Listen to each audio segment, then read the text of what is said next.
recording. No, we start recording from now. Be mindful 29, yeah? Remember, 25, 26, when it goes to the...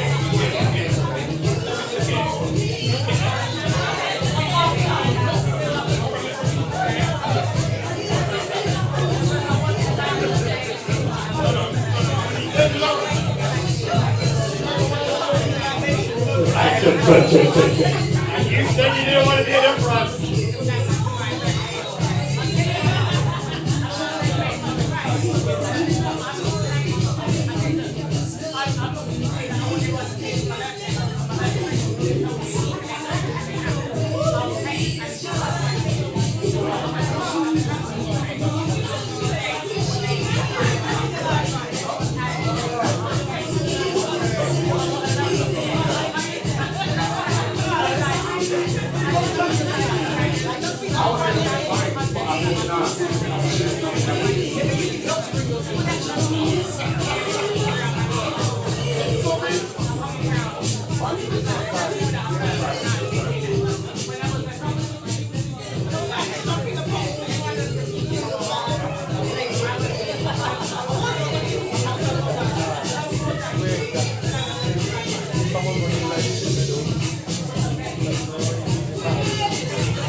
Ladies and gentlemen, thank you so much for your patience and for coming to our second No Bravado Live. Give yourself a round of applause. Bless you so much. I love all your beautiful faces, and we're going to get into it tonight. I'm so pleased that you're here. It's been a day. There's bare problems on London Underground, there's traffic, there's all sorts of stuff. So from the bottom of our hearts, me and Natalie, we appreciate your patience and for coming out and for making it. So thank you so much. We are doing our live podcast today, but we do not want you to be shrinking violets. We want to hear your opinions today. It's called No Bravado It's for a called reason. No Bravado, so there's no cancelling in here.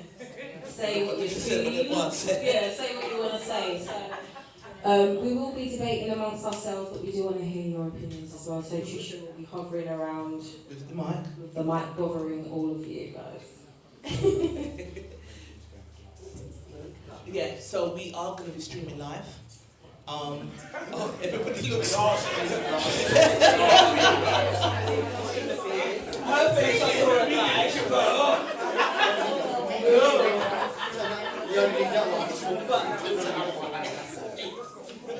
But that's how you discovered us, isn't it? So we have to stream live. Don't worry, no one's going to get you. Any access to verses, you lot are dead, you know. Okay. Just be honest.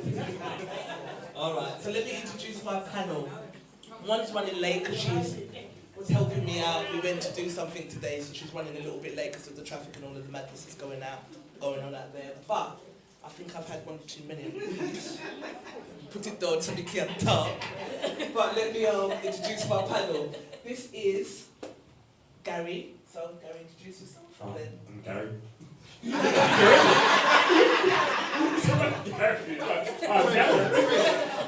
People. They've got their own mic, Trish. Oh, you're gone. Okay, so the girls have got their mic and the guys have got Oh yeah, so yeah, that's a better mic for me. Sounds louder. Yeah, I'm Gary. Sabotage business at work. What is this? I'm Gary. Yeah. I'm Mike's with an S. So, if any of you are in our Facebook group, have you seen Mike Shaw Yes. in our Facebook group? Yeah. This is him. Yeah. At least turn up. A lot of them are keyboard warriors and don't turn up. So he turned up. So we welcome you, Mike. And I'm Desmond.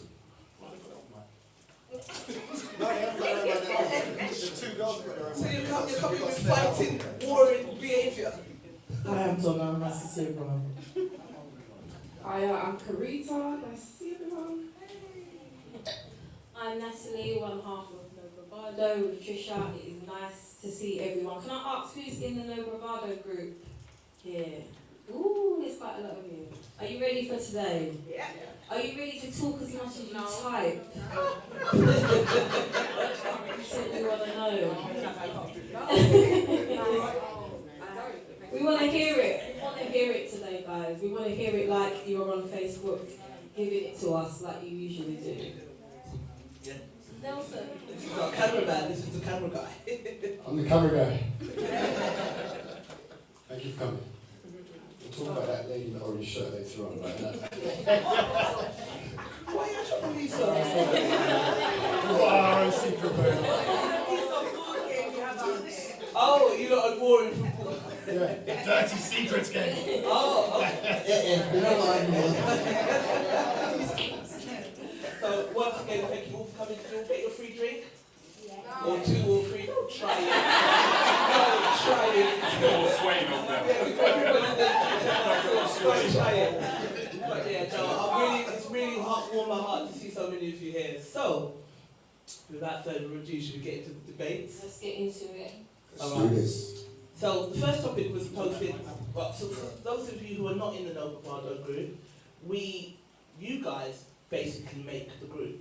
So we've got around 1,800 of you in the group, and you post different topics, and then we just debate it. So every 2 weeks we go live.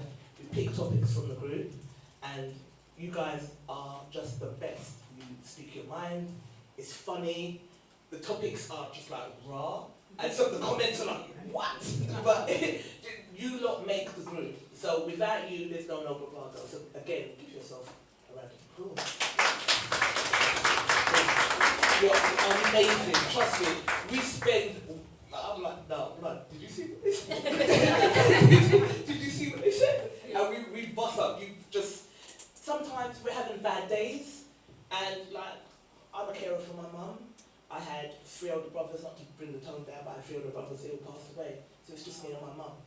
And some days it gets tough because she's getting older and I'm a full-time carer for her. I'm a jewelry maker. And days can just get, life just life. And then I go onto the group and this one would say, dirty crutches behaviour. And I just can't boss up. So it's a blessing, it is good, and we really appreciate you guys, we really do. So, the first topic that you posted, Mike, oh, you want in the camera? I'm trying to avoid the camera for a reason. But the first topic that Mike posted, do you want to You introduce it. Wait, which one? The married thing. Wait, which one? Who's in the wrong? Who's in the wrong? So you introduce it. So this is Mike. He's a fire starter. Alright, so I believe it was if a married man approaches a single lady, who's in the wrong? Yeah. So if a married man. Right. Right. You're miscontext. We need to know you. I need more context. We always say that. So it is. Married man approaches a single lady. She knows he's married. They get into a relationship. Who is in the wrong? Can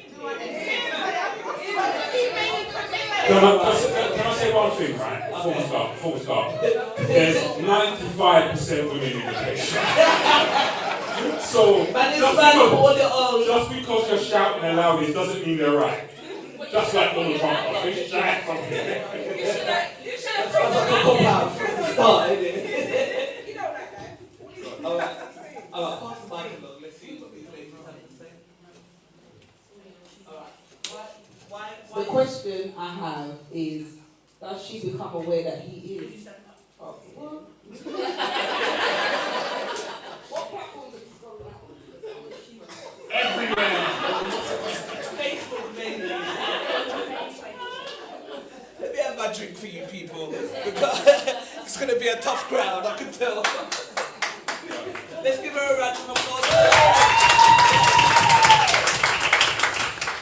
Okay, so we need context. Does she at some point become aware that he's married? She's fully aware. She's fully Oh, aware. she's fully aware? Yeah. From the get-go? Yeah. Well, then that's everybody, isn't it? Yeah. It's a problem. That's a problem. Yeah. Okay. But What do we all think? What does she say? The two of them are the problem. No, I've got to beg to differ. I wouldn't say that the woman is the problem, because she has made a contractual agreement with anybody.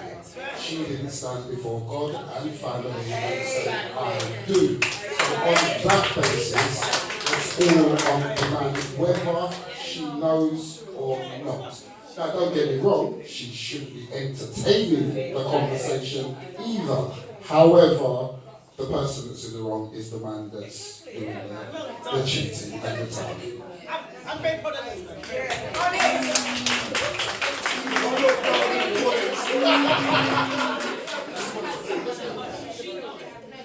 I totally agree with you. I believe that the single lady, has no allegiance to the married man.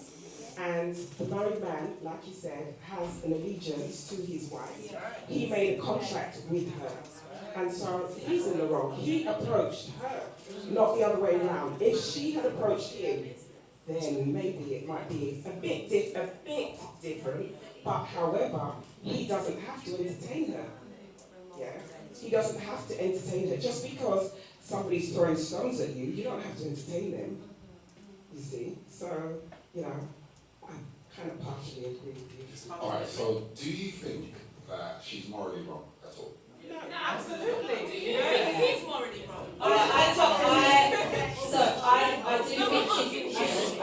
think she's morally wrong. I think with married people, I think it's just basic. But ultimately, if we have to pick who is in the wrong, and there's only one person, my man is in the wrong. He's in the wrong because he has a contract. But we all know right from wrong. So yes, she is in the wrong. Because why would you entertain a married man? But ultimately, out of the two, he holds more weight. So, just not to pay devil's advocate, but say they're in a relationship, they're doing a thing, and then she goes and tells them wife they're doing a thing. Who's in the wrong there? They're still going for him. He's still in the wrong. Hold on. If she knows you're doing a thing, you're doing a thing, that's my fault. You go tell my wife.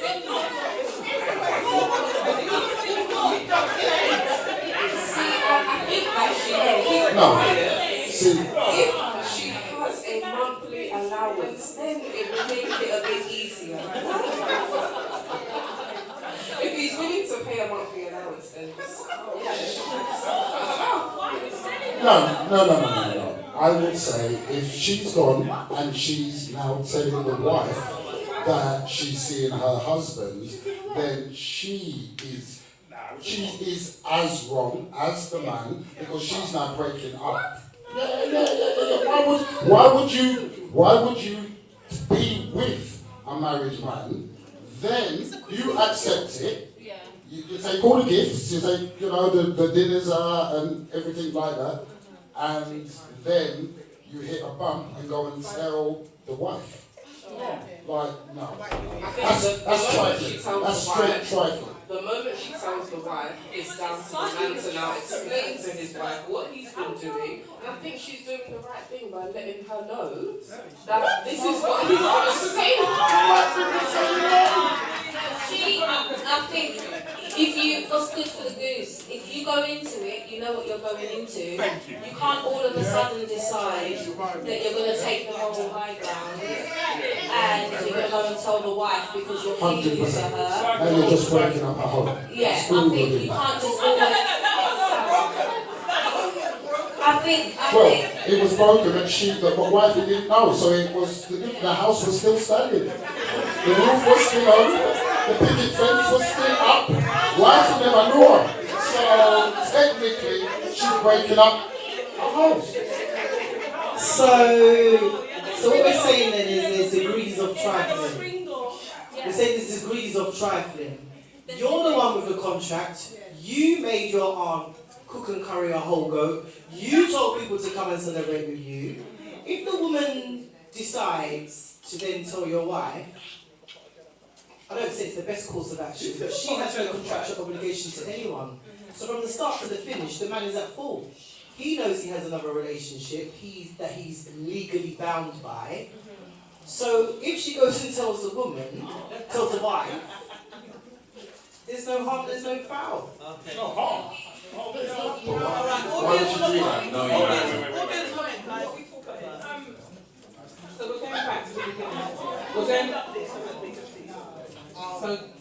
the beginning. I think we need to realise that both parties have a responsibility. There might be different responsibilities, but they both have a responsibility. He has a responsibility to his wife. She has a moral responsibility To herself. I think every woman has a responsibility not to step on another. We all have a responsibility to do that. We went a bit further and we spoke about whether she went and told his wife she's going. Yeah, that's going a bit further. And yes, she is breaking up a happy home. However, but it's still both. But however, what we need to understand is the reason why it's both of them. A man cannot entertain somebody if they don't agree. Yeah, that's what you said, Shasha, isn't it? It's the same kind of stance, digressing a bit, it's the same kind of stance that when a man continues to go to leave and have children and then leaves. If he can't do that, the woman's entertain that. Absolutely. So they're both at fault. Okay, but if we had to pick one, one party that was wrong, who's wrong? The man. Alright. You talk.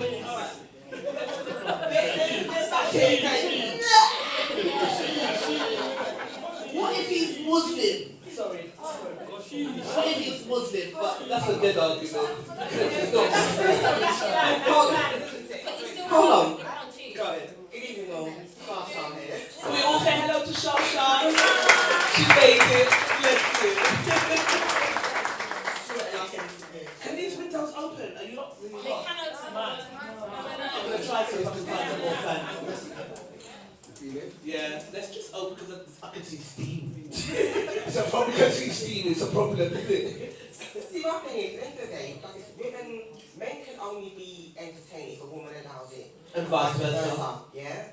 But for me, from when a man tells you that they're married and you still go there, you need to take responsibility. Because unless your leg's open, nothing can't go on. You understand? So yes, you might. No, yeah, you can marry whatever, but unless, even though he's married,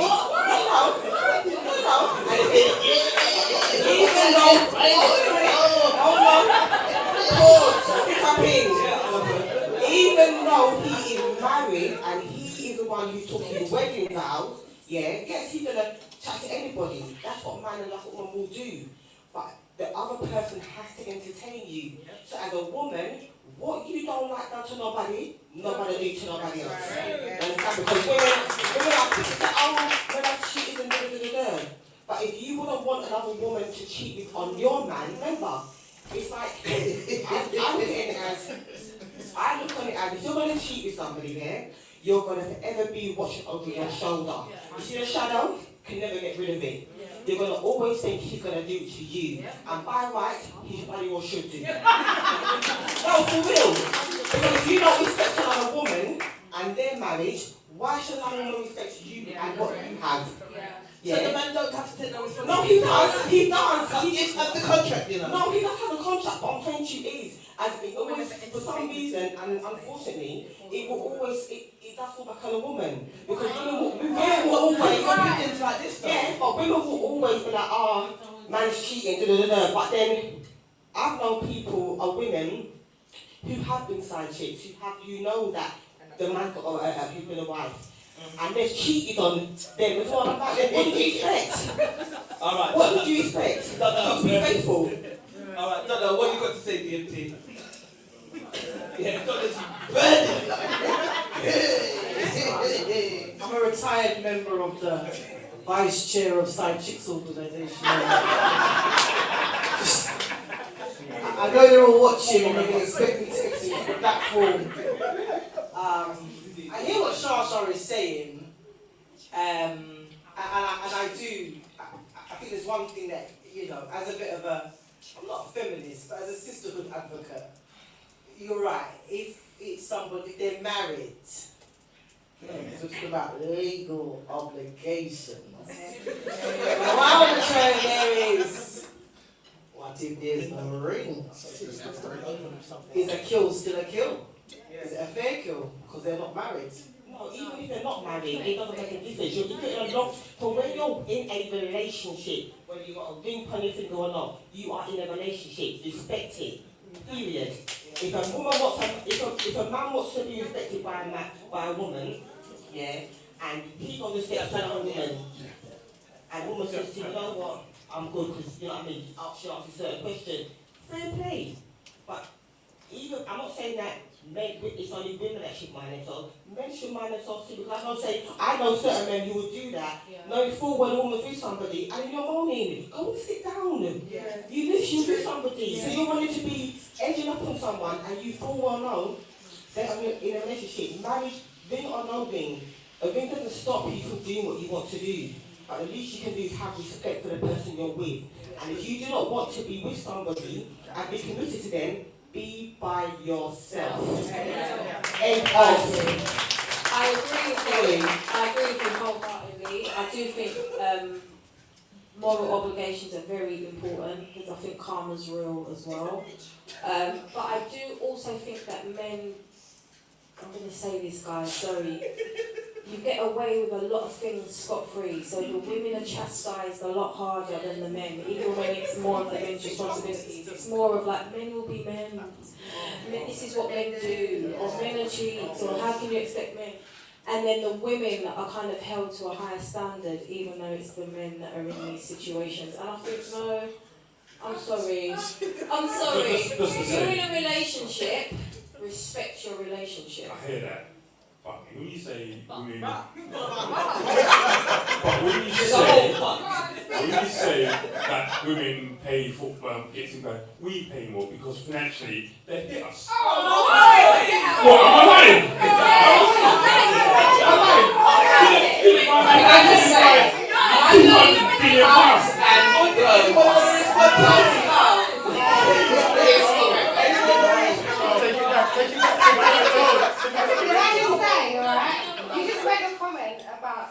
Men financially. Right?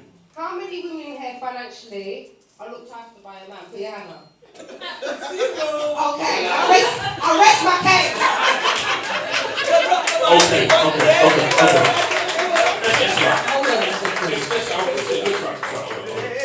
If me and someone is married and I get divorced from them, British law says the lady can get 10% of my future income. No. It's a But it's usually 10% One at a time. You know I need to hear you, Papa, innit? I need to hear you because you're going to come with some intelligent.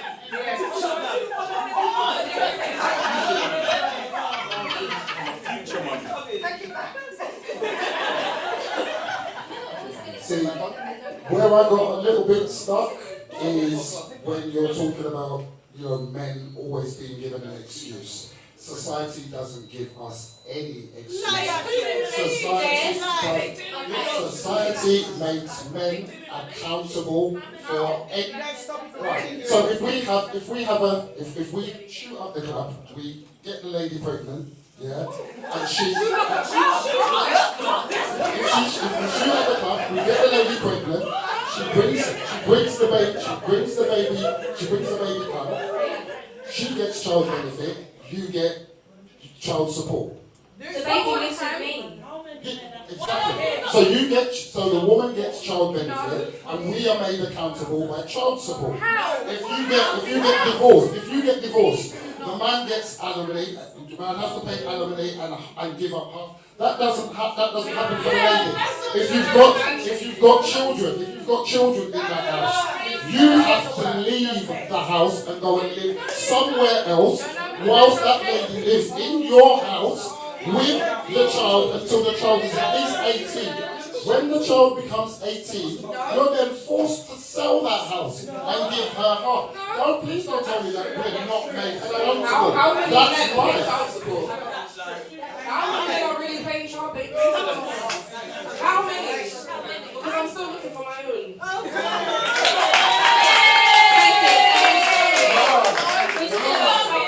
Stuff like that.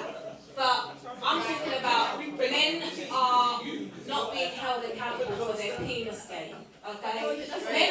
Men be slinging it around, and there's not enough chastising of that as there is if a woman was out here just busting it wide open for whoever.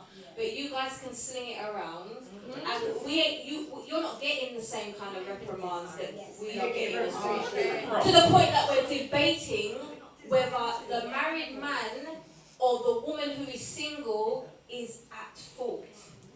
Because at the end of the day, when it comes to things like that and anything sexual, men get off scot-free. You do. And it's almost expected. And it's always expected. It's like, that's men. To the point that sometimes people will act like you're not loyal or you're not a ride or die if you don't accept this type of behaviour from men. But there are differences in expectations between the genders, and to pretend that there's not is to try to try and fool yourself. Now, at the end of the day, you already. What is it, Betty? I can't remember Betty Wright. I think it is the lady who did the song. Ladies, you can't do what the guys do and still be a lady. You can't. It is just something very different. It's why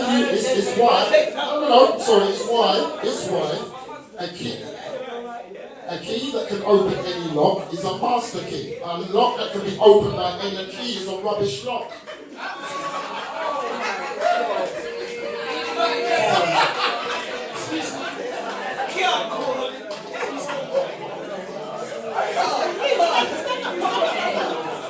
Audience coming.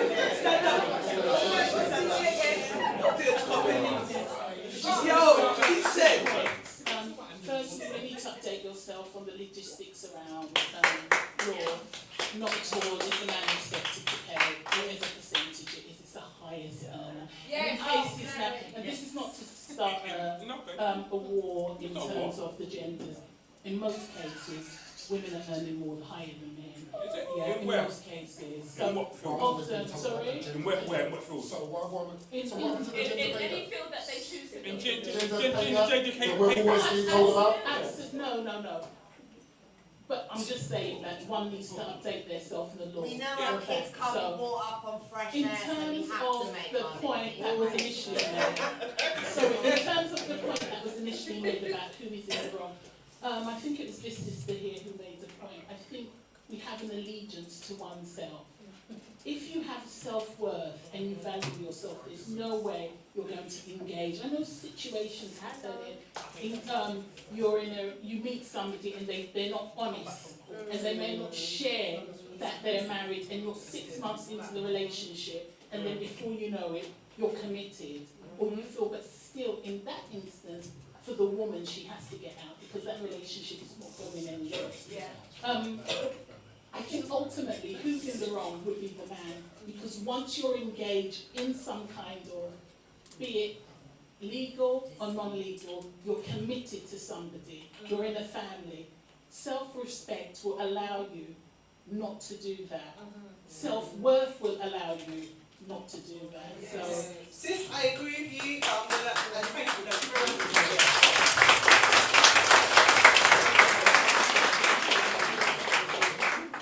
But I think some of the commentary is buying into the notion that women sexually have no.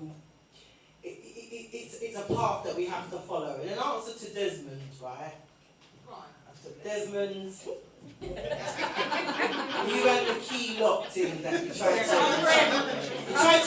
to drop the mic on that one. But I'm going to say, society is patriarchal. It was set up by men for the oppression of everybody, first women, and then everybody else that came after that.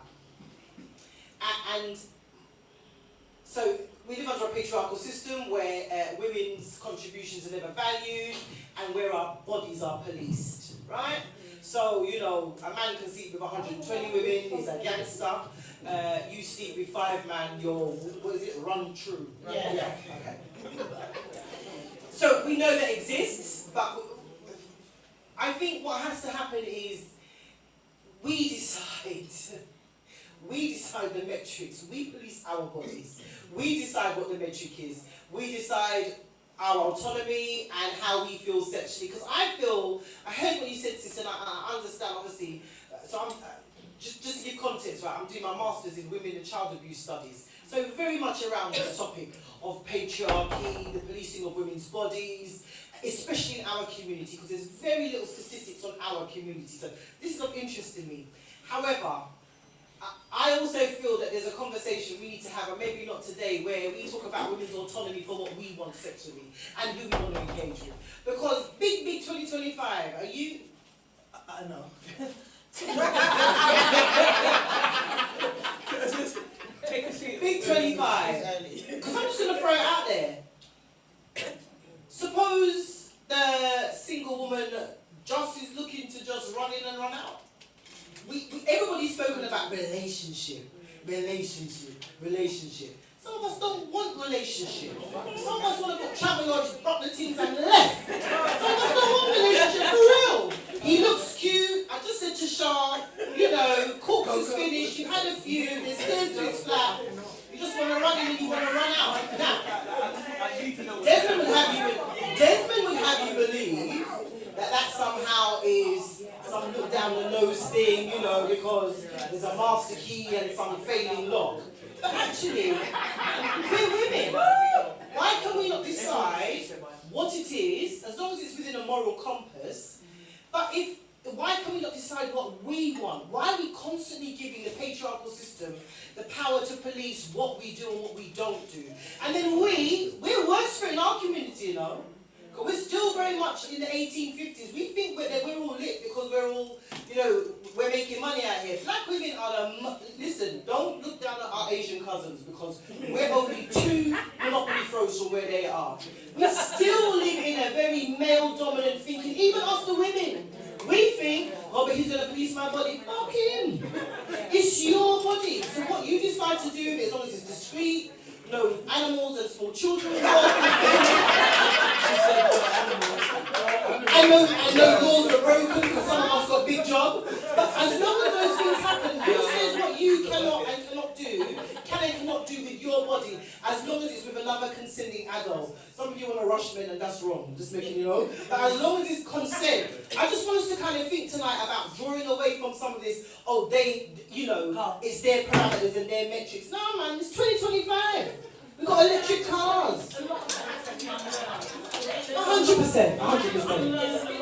And I will help you unlearn some of that, 100%. on, Charles.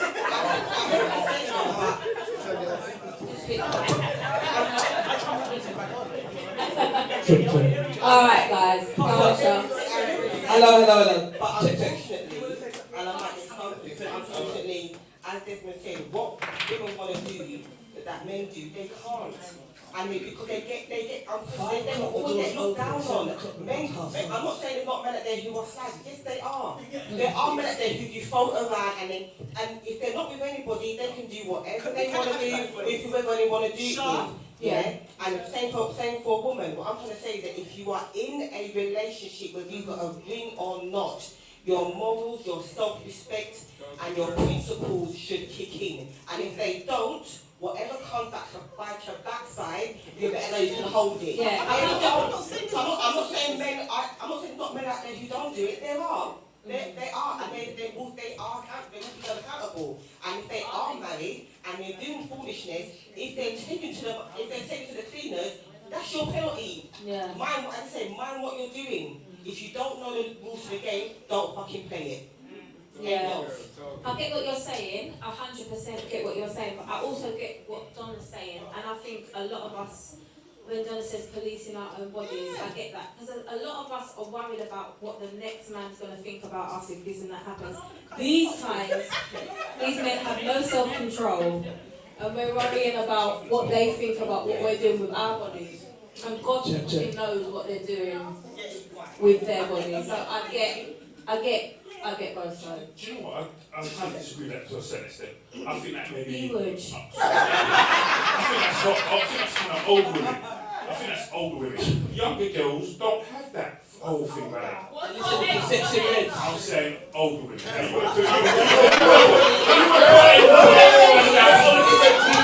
older. I'm saying younger girls.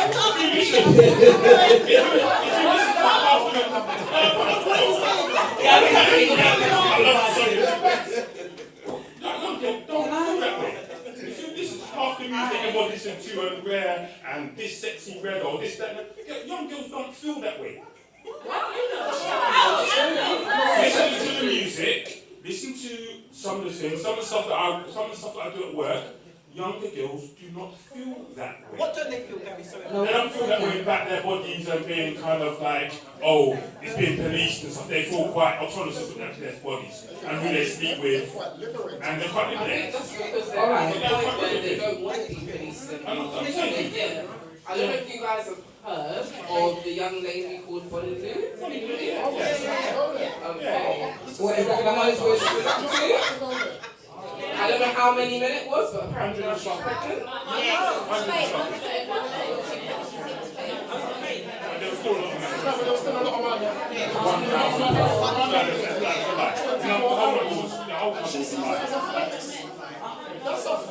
mean, for me as a female. Sorry, I have a question to ask the gentleman, yeah? With regards to this cheating husband, and as men in your experience, there's different types of men, you can agree, yeah? Yeah. From your experience, have you had a friend that has been the kind of fella that likes to have more than one, and sometimes will tell a person there's more than one, and sometimes will not tell a person there's more than one? No worries, sir. My question is, can a man who has a propensity to cheat, because I'm sure you've got those friends, or had a friend.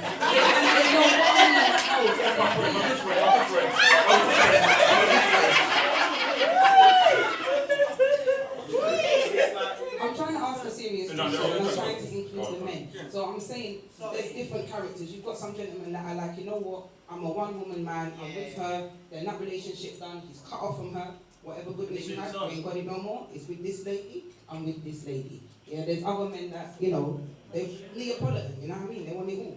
Yeah? So, come on, you remember Neapolitan. So what I'm saying is those gentlemen who are like that, who have a propensity to cheat, do you think that, can they stop that behaviour? And if they can, what is in your experience, if you know anyone like that, what has made them stop behaving like that? Come on, give her a round of In my applause. experience, Serious question in, oh, it's hard. It's my experience. I'm careful who I call friend because certain mans out there are going on wild. Yeah? And they will continue to do it until they're 60, 70. But I've got friends around me that are, like I say, they're married and they have been for decades. And I like to keep their friendship because they show me certain ways. I've been married before, I'm divorced. I'm a divorcee. I was married for 8 years. 8 years. So you married and faithful or just married? I was married and faithful. So I swore to God that I would do this and faithful. Unfortunately, it didn't last, but that's how it is. And I tried not to keep myself around people that do them cheating ways. And obviously, when I was younger, I'm sitting there saying, I've known Mike since I was a kid. So my eyebrows touching mine. I've changed. Yeah, we grow up though, we do grow up. We do grow up. I would say, out of the people I know a few people, I would say about 20%, 25% of friends of my friends are married or in like serious relationships. The ones that are in serious relationships are usually quite straight. Opportunities have approached them and they haven't really taken the opportunities, but I've approached them and they've kind of backed their way. The other, say, 25% of guys I know who are in relationships, but it's kind of like situationships, as you all say. There's things going on. They're there, but they don't think. But if you're married, if anyone I know is married, or in fact, it's quite serious. They take their marriage quite seriously. I think I'm not them, so I can't say it's over. From what I see, they take it seriously. They do silly things that if we go to a bar or something to chat to people and stuff, but nothing's happening. There's chatting, cracking jokes and flirting, and that's happening. But some girls would take offense to that because I know a couple of my friends, if their partner saw them talking to somebody, even as a joke, they'll get vexed about it. So that's why I make it quite seriously. Yeah, I asked about the rehab of the ones that have a cheating. Rehab. Yep. Yeah. Right. Can it happen? Is it once a cheat, always a cheat? Okay. So what I'll say is the guys I know, the ones that are in that first 25%, some of them were troubling lots of different people when they were younger, but now they're in a relationship, so it's settled. Now, what I would say, and that one of the guys I know is him and his missus are having a little kind of argument, like kind of break up. Now, even though they're not together totally, he stayed faithful, and I know that she has done something. So I know both of them, but he stayed faithful. So he's kind of been like, you know what, this is my wife. Well, okay, if he had stepped out, would you tell me that single friends didn't understand why? I can't, to be honest with you, she's my friend more than he's my friend. And I was very sort of challenging of the situation. Because I was like, if it happened to you, you wouldn't be happy about it. But things happen and then moved on. I can understand why it's happened. But it happens. Can I just say, I want to say this one thing, yeah? The thing that nobody's like, maybe this single woman business and cheating with her husband business. Maybe she just got stigmatized, you know? Come on, ladies, you know what I mean. Yeah? You like him, you like him, right? But he's not quite doing what he's supposed to be doing in certain areas. But he is doing what he is supposed to be doing in other areas. So you say, I'm not going to check him, but then there's a part of your body that echoes to you in the night. And then, I'm not saying it now, I don't know what else to say. Thank you very much.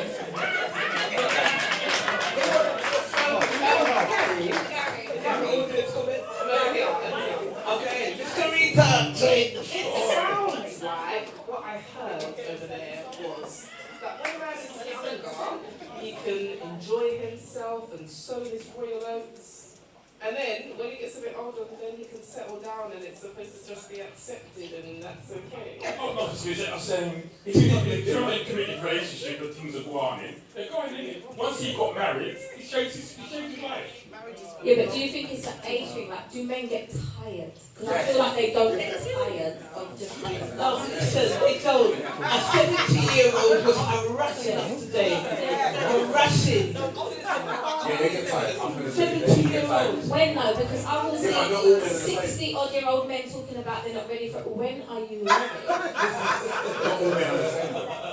Some men get tired. Some men are doing Situationships, it like, do you till think they're there's 78. do you think there's an age where we got to stop being in It's situationships? just when you're mature, and that could be any age. It's usually when they're young.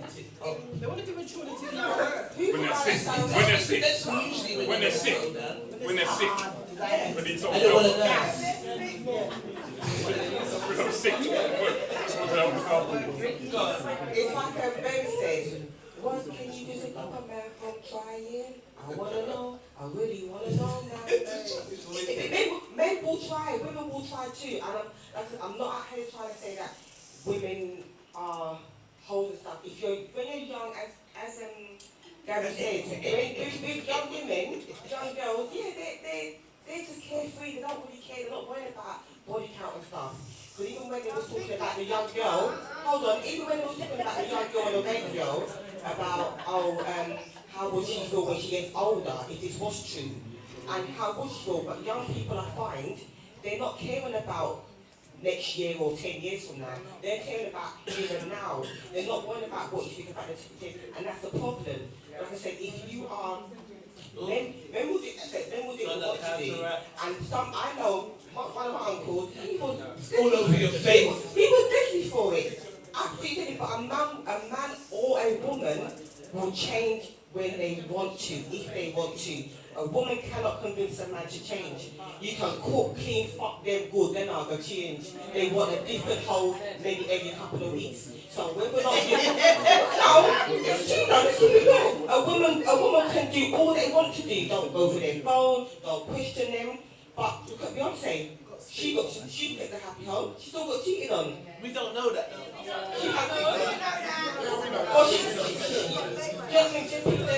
Anybody want to answer this? Anybody want to answer this? All right. This fire started here at the Look, it's not rocket science. Just feeding. What's that? He said just feeding.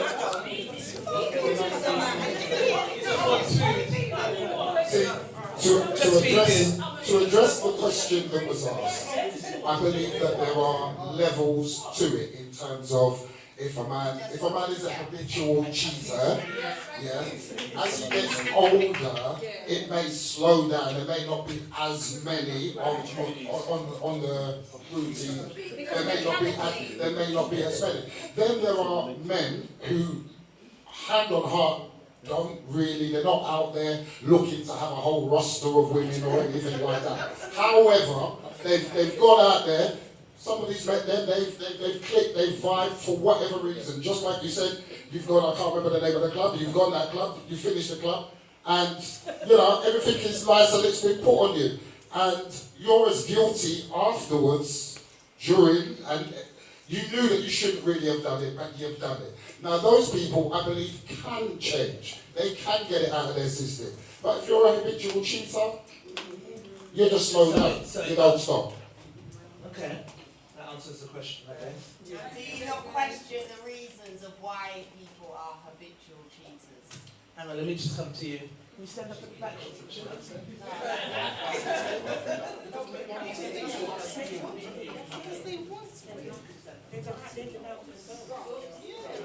You're talking about people as a whole, like we're all the same. Number one, the people something that you do when you're 24 and not thinking about morals, you're not going to do when you're 44. Come on. We're not all the same. And you're I feel like you're tarring everybody with the same brush. No. Everybody acts differently. Like people through trauma, they're going to react differently to a married man. Somebody that's brought up with a man cheating in their house or with a dad. I've got 18 brothers and sisters. Wow. I wasn't brought up with my parents, but I've got 18 brothers and sisters, and my dad never brought hardly any of us up. And I had I have siblings that are actually younger than my children. Wow. So, to me, talking this, talking that, a lot of it doesn't make sense because you're talking on people as a whole. We all go through different things in life, which makes us react differently in relationships. Thank you. Thank you. Thank you, my sister. Just to clarify, that's what we do. We talk this and we talk that. That's what we do. It's no bravado. But on no bravado, there's one thing that is kind of commonly known. There is no 100% or absolute that covers anything. Every single thing. Everybody has the ability to do something different. What we do speak on is what we commonly see, what may not happen for the majority, and we'll speak on that. There are always going to be incidents where, there are always going to be an exception to the rule. There's no one hard fast rule for everybody in anything. But I think the reason why we have these debates is because, I know for me, I'm single. A lot of the time I spend a lot of time single and celibate, because single means single to me. Doesn't mean single and have sex, because I'm got beliefs about energy exchanges. So we don't, I'm not going to bore you with that now, but that's my belief. And sometimes it's like, we read some of the comments in this group. This is why it's important, because we say no bravado for a reason, so that everyone just speaks their mind. And sometimes it's almost as if our black men don't like us. So it's like, okay, I don't want to exchange energy because you're exchanging a bag of energy with this person, this person, this person, this person, and you have a negative opinion of us, and you think we're coming for your money when you ain't got none. I don't understand what bag you think we're coming for, but you don't fit. And do you know what? It gets bleak. I'm going to be 50 in April, and it's like, I don't want to be single at 60. I don't want to, like my mum was always very much, she's for her children, she was for her children. And if she didn't want stepfathers to come along and mistreat her children. So very much like, this is my brood. But then when you sit in a single mother household, it becomes the psyche. Does that make sense? So I can sit here single and celibate 5 years, 6 years, but is that life? Is that living?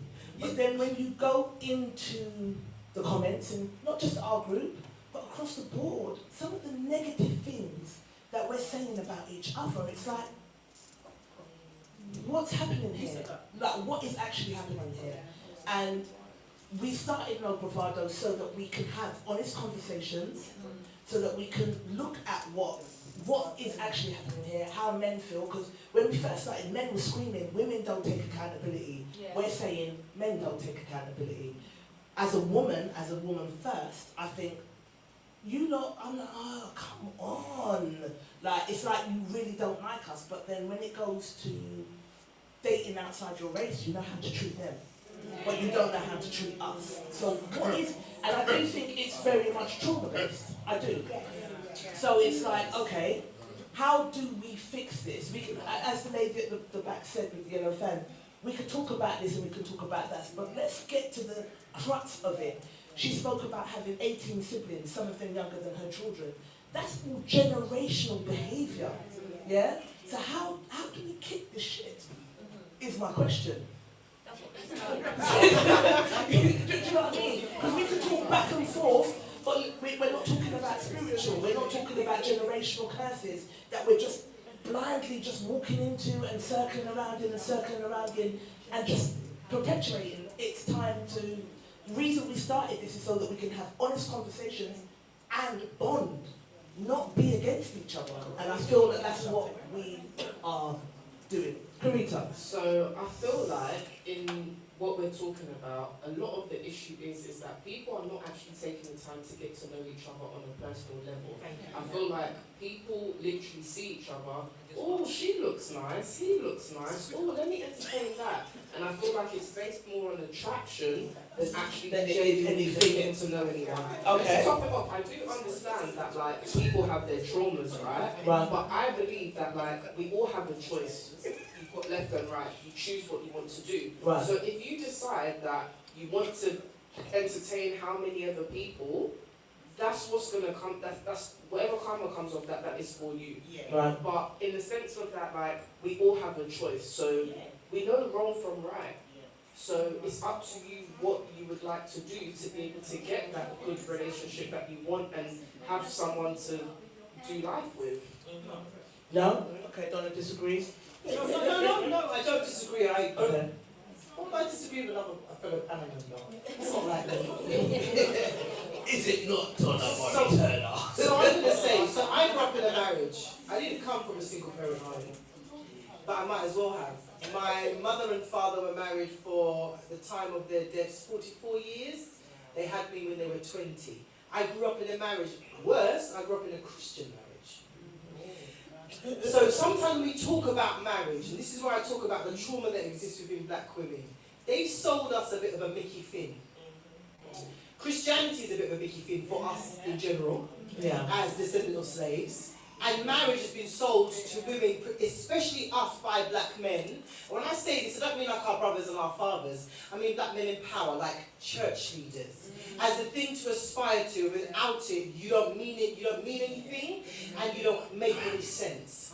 And so everybody rushed out to force a man that we barely know, that we don't know how to get to know, because nobody ever said, this is how you learn about somebody. So I'm going to learn about Desmond. So it's going to take... And I've already, he was a quick study still. But I'm just saying, you learn about somebody, like you go out, you have conversations. We were told that what we needed to be was married. There are 3 things that black women are told very much in their lives. Is to keep it clean, keep it for your husband, and if you have a husband, you can't say no. That's pretty much it.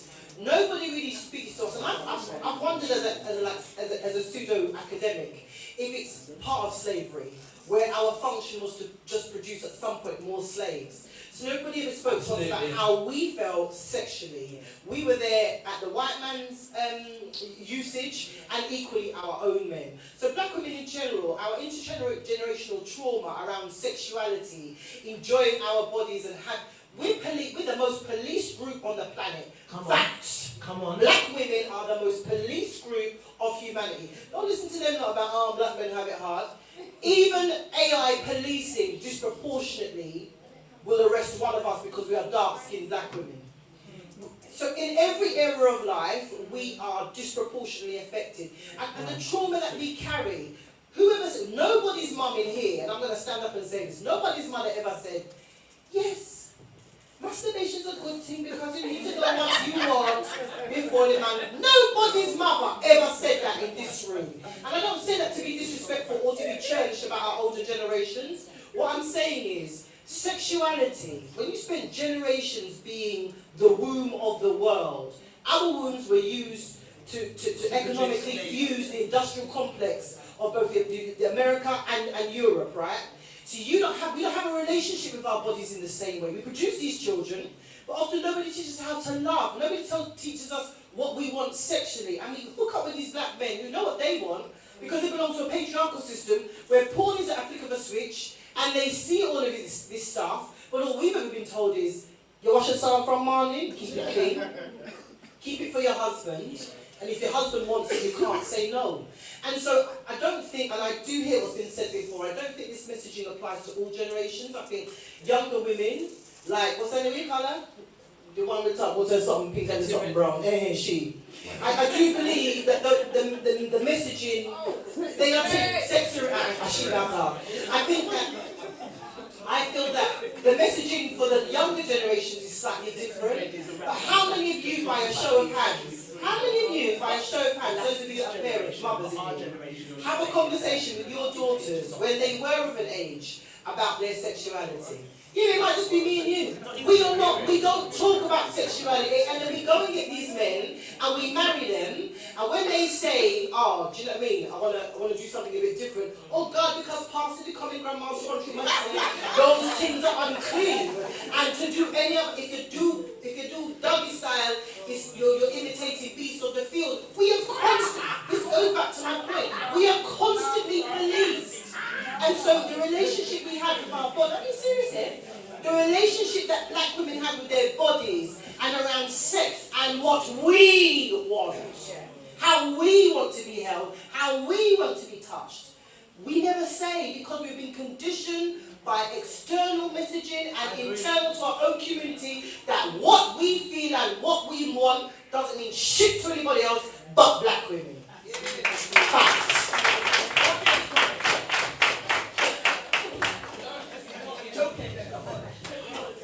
No bravado, everyone can speak their mind here I freely. would say, don't disagree with everything you say, but slightly some of what you say. I know I don't have dreads, but my parents are Rastafarian, so I was a Rastafarian. I have to have dreads. I was a Rastafarian, yeah? My mum and dad are together. My grandparents are together. My brother's married and my other brother's in a relationship. I'm the only one that's got 2 children by 2 different guys, simply because I've tried to make that relationship work because that's what I've seen in my family. That's all I know. But the guys that I'm getting with, maybe I didn't pick right, but the guys that I'm getting with, that's not what they know. So out of all of it, it's about accountability. It's about my accountability. For me, maybe I should have looked more before choosing. And it's the guy's accountability because he wasn't honest and he wasn't true. So when it comes to people getting into stuff and people having trauma from their past relationships or people from their family, you need to take accountability for yourself. Yes, there's your past and yes, there's your history, but at the end of the day, only you can decide what you're going to do and only you can take accountability for the things that you have done. Amen. Yeah, I totally agree. And also, I think as well, I'm going to speak for myself. How can I put this? Some people, or myself, I mistook sex for love. And it wasn't until I went to therapy and I was asked a question and I had to really think about it. And looking back on past relationships and how, I wouldn't say treated badly, but had to think about their actions towards me and how it made me think. And it changed my way how I look at men and relationships. It's not about what they do down below, it's about the mental mind. So yes, we can get to know people, and we should do, and that's a problem with men and women nowadays. We don't get to know people, have deep conversations, about everything. So for me, I'm like, if I can't talk to you on a deeper level and really get to know you, please keep going, because I'm not interested. You have to get to stimulate my mind before you stimulate my home, because otherwise I'm just not going there with you. You understand? No, it's good. But it's true. But this came from me having therapy. I asked myself, hold on a minute, why do I look at that? But I asked myself, I know that I'm somebody, with my dad, he wasn't affectionate. My dad hugged me once, and that was when my brother died. He never told me he loved me. He would have patted me on the back. So I had to learn how to love. Man come to hold my hand. I couldn't hold myself, but I was very aggressive with it, and I had to be told that, and I had to hold it, and I had to look at myself. And some women don't want to have that conversation with their partner because real talk, it hurts like a bitch. And when you can dig deep in yourself and look at you as a woman, and be honest, because honesty ain't for everybody. Let me say that for free. It's not for everybody. Some will say, oh, I want honesty. No, you don't, because you want to hear what you want to hear. Let's keep it real. And I know a lot of women out there, they only want to hear what they want to hear, what suits them. But I know that when you have to look deep within yourself as a woman, as a man, it hurts. So when I look at men nowadays, I'm like, no, it's not about sex. Yeah, it comes with it. But I want to get to know who you are. What do you like? What don't you like? What ticks you? Apart from food, what else turns you on? What else do you like to do? Let's really get to the nitty-gritty of things. So whether it's good, bad or indifferent, I know how to deal with you as your woman, as your partner. You understand? And whatever you've done in the past, that's your past, but I would hope that you would have learned from it and you've grown. And if you don't show me that, next up, not here for it. As Karita said, we don't take time out to learn about our partner before we go into bed with them. And next thing you know, you're pregnant. Oh my God, it just happened. You don't fall on somebody's dick. Shut up. Alright. Audience comment, and then we're going to have a break, because I think everyone needs a little break.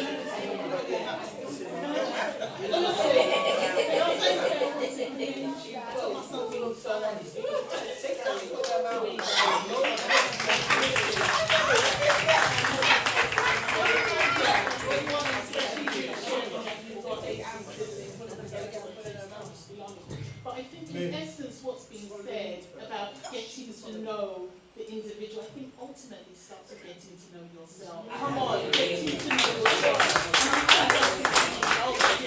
And I think, and this is not criticism to anybody, I think the way we're socialised, and I think particularly as black girls, and I think the darker you are, the worse it is, particularly what's the adultification of black girls in terms of wanting them to feel presenting as though we're more older than what we are.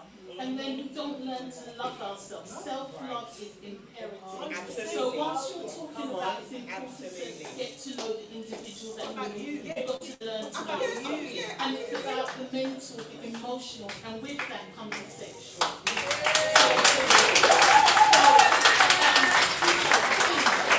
I don't want us to get into any kind of debate or men's sentiment. I think ultimately, as the one Michael Jackson said many years ago, it's about looking at the man or the woman in the mirror. Start with yourself. And I think once you start loving yourself, and it's, I'm not saying that it's easy, it's a journey, and it starts with therapy. I'm an advocate for therapy. I think it's crucial. And I think once you start seeing yourself, and appreciate yourself, you're going to attract the right energy. And you're going to know your worth. So it goes back to the original question in terms of who's in the wrong and who's in the right. I think it was this sister here who said you have an obligation, the man has an allegiance to his wife. The woman who was approached, once you know, you have an allegiance to yourself. Well, alright. And this is why we love you guys, you know, Bravado. So, it's hot in here. We're going to take a break. You guys can get some drinks. And we're going to play some music. And then we'll be back in 15 minutes for our second topic. And then it's party cakes and game time and everything. Also, we're going to say, if you guys want to talk, please don't sit down. Come on, put your hands up, get involved with the conversation, yeah? Well, thank you, you've been doing amazing so far. Alright.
Guys, help yourselves to the drink.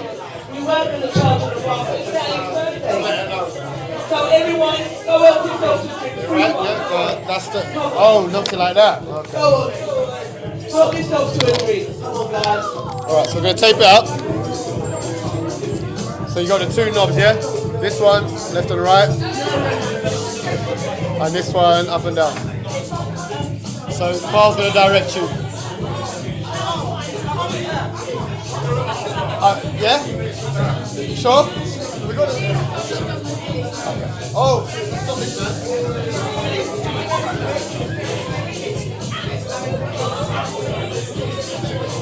You're going to do it when they sit down.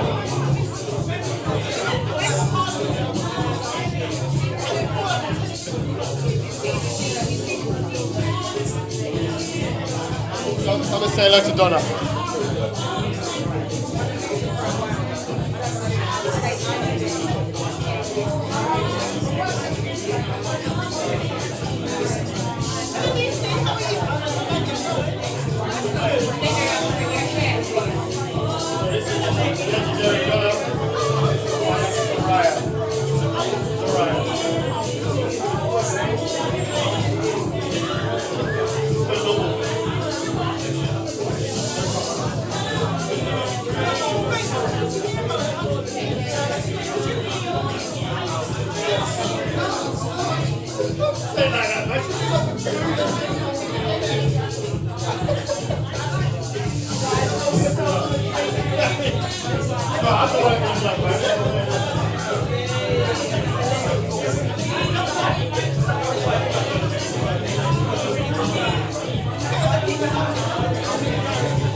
drink, is it?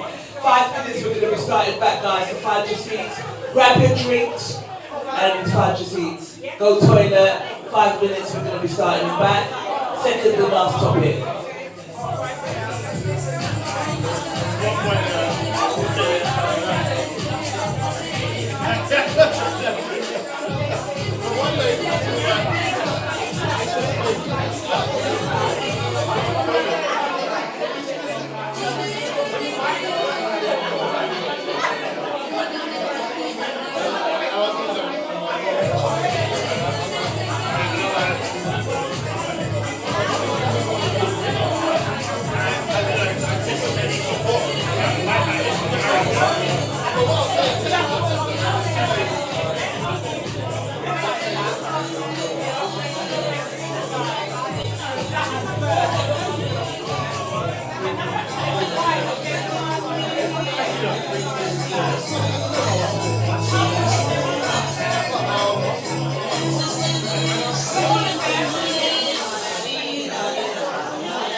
Okay, guys, can we take our seats?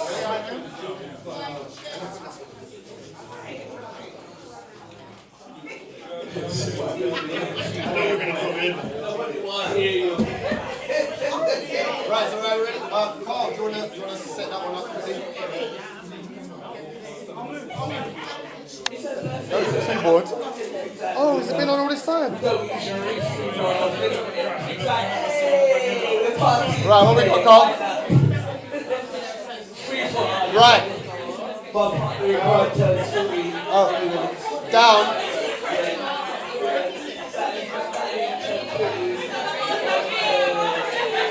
Okay. And left or right? And people have been texting me saying they can see me. No, that's not the deal. But that's not the deal, Carl. I made sure I worked fine not to see you. Can't we flip it a bit? Can't we flip it a bit more? This is the one and only time you're going to get free drinks from me. Huh? Free this today. Right, let's start recording from now. Well, thank you guys for being a wonderful audience and participating as well. It's been amazing. We are waiting for. She's getting Malibu.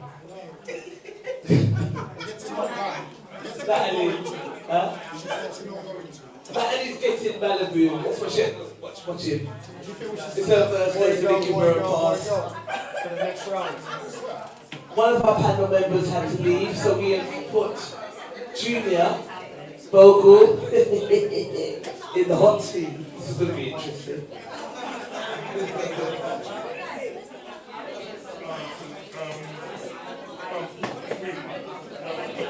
You lost the mic now.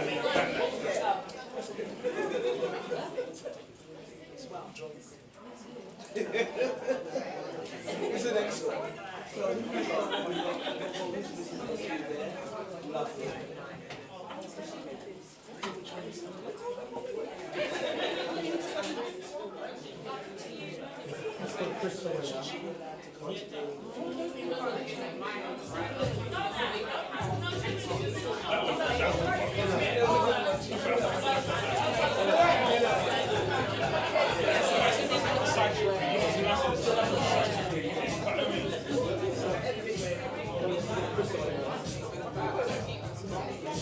We're already filming. No, I'm joking. I think they are like already. Who's missing? Some people missing. No, he said you didn't say it was Christmas. I didn't know it was Christmas. Maybe that's it.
2 minutes, guys.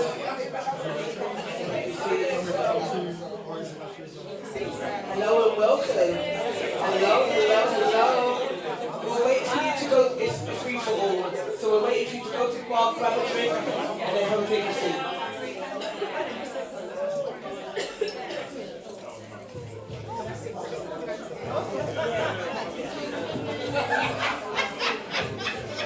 Wait for some free. It's a free bar. We have what?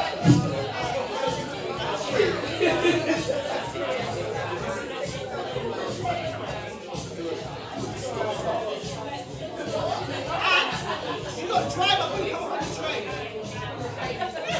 Come to the junction.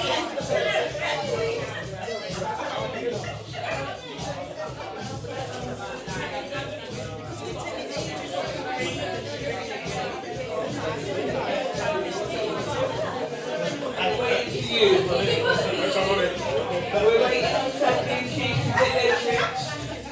We'll start.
Alright, so Candice and Keith, you've got your drinks.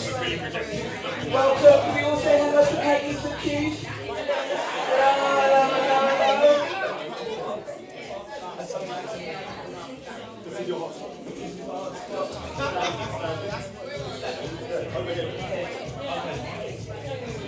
Alright, we ready guys? So welcome to part 2. Continue? Yeah. Alright. Mr. Perfectionist. Can we give a round of applause to our camera? Thank you. Oh, bless you guys.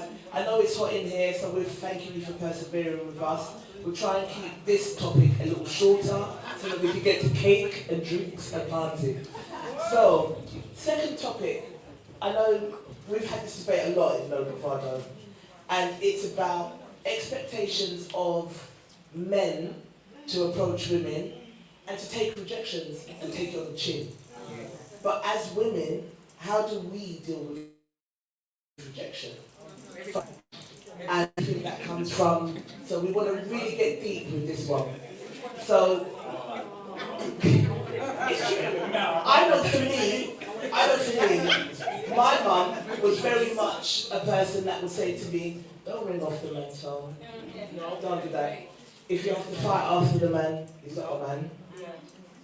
Don't, like, very much conditioned into not speaking your mind, not, you look like a fool if you, you trouble stuff now. But we were very much, I think, I'm going to be 50 in April.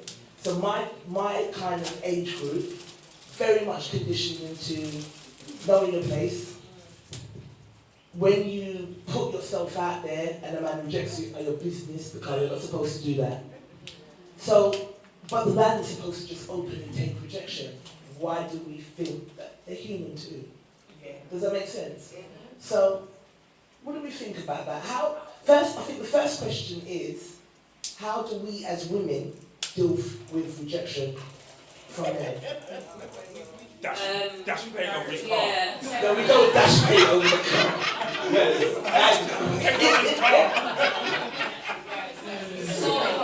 Alright, so I'm gonna take some direction from my man here, and we're gonna do 30 seconds each of everyone giving their opinion on my question, and then we'll take audience comments. Yeah? I think the women should answer first. The women should answer first. I take it terribly. So I don't put myself out there just in case that's a possibility of that happening. I don't But like we it. expect men to just take rejection. Yes. Time and time again. How is that fair? They are human. They're built for this. They're built for this. They're hunters. Hunt.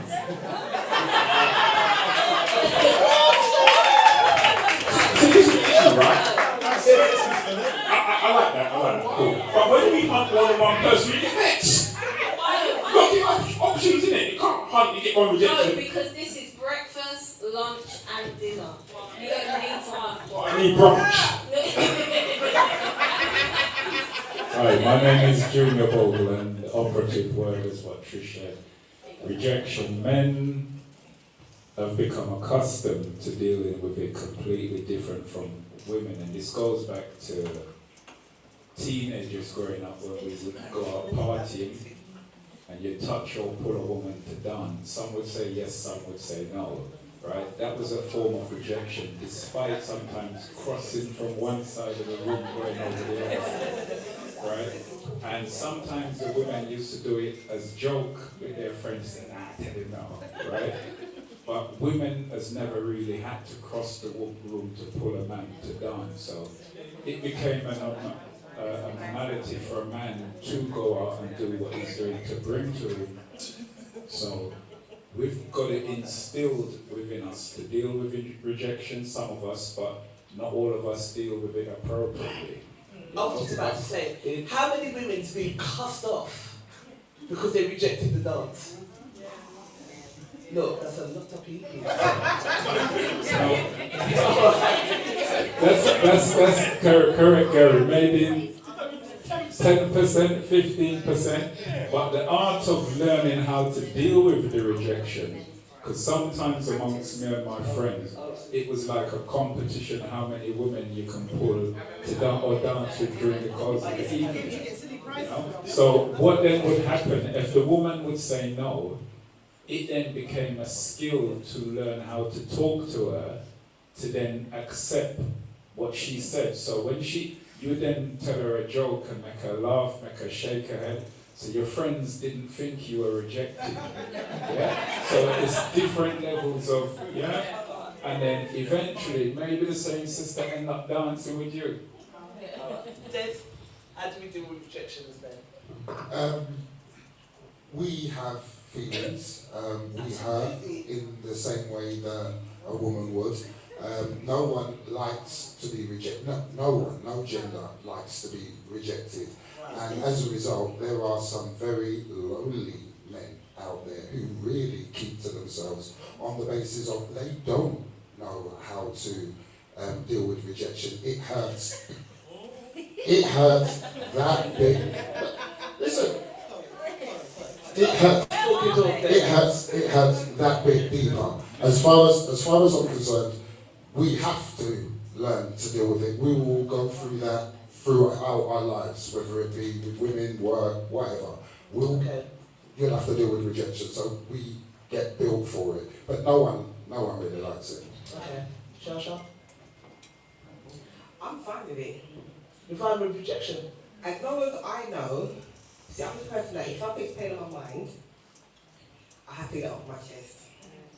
And my mum always said to me, if you don't let somebody know how you feel, and even it's in therapy too, if you don't tell somebody how you feel, that person's not a mind reader. They ain't got a crystal ball to deal with after the 6 numbers for the lottery.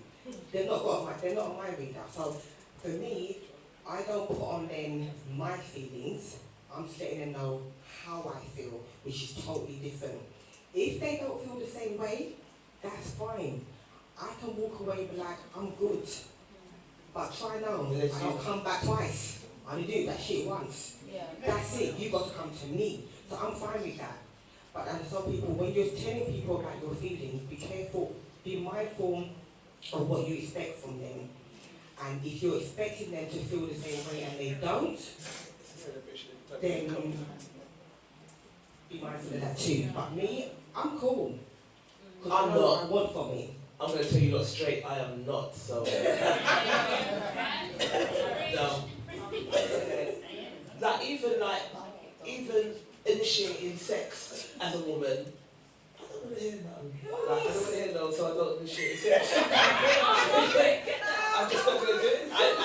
This time we're just being honest. I don't want to hear no. So I don't. You don't have to verbalize it. But don't move my head and say, oh, you know what, yeah, not like that. It's a problem. I'm being honest. DD, come on, this DMT. Yo, man, type of chill going on. Never been rejected, you get me? You hunt what you can kill. You hunt what you can kill. Anyway, and I say that with all humility, like I don't... She said, you hunt what you can kill, but I say that with all humility. Okay. It comes from a place of humility. When you're scoping out a joint, you've got to know that you can execute. You have to know that your prey is something that you're capable of killing. So I've never experienced rejection in the way that has so far been expressed, because I don't know. I know for a fact that men like confident women. So I don't ever approach a job like we're not gonna get to the bag. I think that's half of the like, you gotta walk into a place and own the room. And if any of you know me, I walk into a place, I own this shit. So it's confidence and knowing that you only want what it is that you came for. The thing is, I think sometimes men feel that, I do feel sorry for men. I didn't feel sorry for men until I had 2 sons. That's the truth. Didn't feel any sympathy for them whatsoever. But now I've got 2 sons and they're my babies, and I'll kill anybody's daughter for them. So,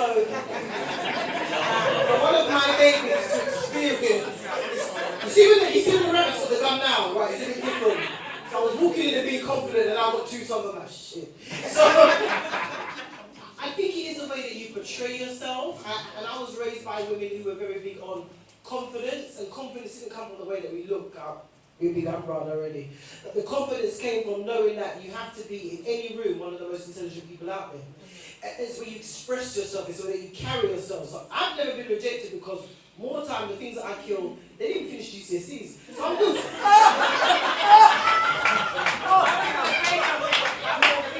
You know that they went through, it's a sure win, it's a sure win. You don't have problems your way there. So you hear what I'm saying? We hunt what we know we can kill. I'm not walking into PhD rooms because I might be on the menu. I'm walking in to prove, but they're on the menu and I'm the consumer.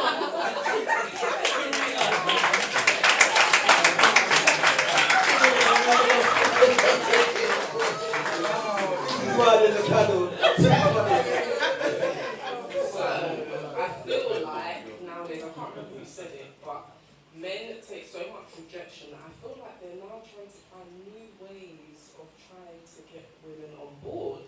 So now my thing is, if I saw you and I wasn't really too, and then you're coming with the talk and the things that you want to offer, and then I give you a chance, and then you somehow reject me, That is the kicker. yes, it's not going to be nice. That's what I'm going to say. And I will ring your phone 100 times because how dare you reject me? How dare you?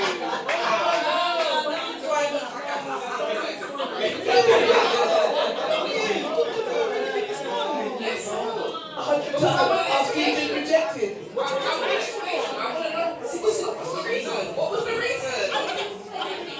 Is it because they seeked you out, and now that they've got you, they're rejecting you? Is that the rejection you're talking about? about.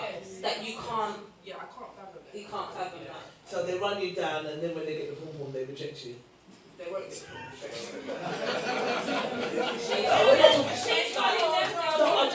No, I'm not even saying it in a way. Sometimes men are hunters, and then once they get sex, chill moment with cigar and all these things. No one don't have to. So is that the rejection you're speaking about? Right. Okay, but why would you then ring them after that? Rejection. I'm being honest here. Like, So because women I are don't like like trained to handle rejection what men are. Is that what we're saying? But then Some men are. don't you feel like when you call them 100 times, okay, maybe not 100. Maybe not 100. No, I'm saying once you call them a couple of times, don't you think that you're fine? Why are you doing that? I know the word. We're all one team here. Apologies. But when you have a woman, like, why would you want to? This is so fair. I did apologize. Yeah, we're all the same team. I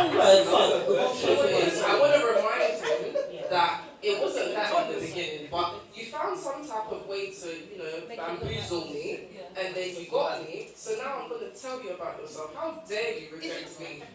No, that's just me. I'm a little proud. She's allowed. She's allowed to say what she wants to say. She's allowed. So we don't shoot her down. Women have egos, men have egos. Let's be real. My sister, Trisha, yes. What I'm saying to the sister is, right, you need to place yourself on higher value. Because when I listen to you, what we have is pearls and diamonds. Right? Cast not your diamonds among swines.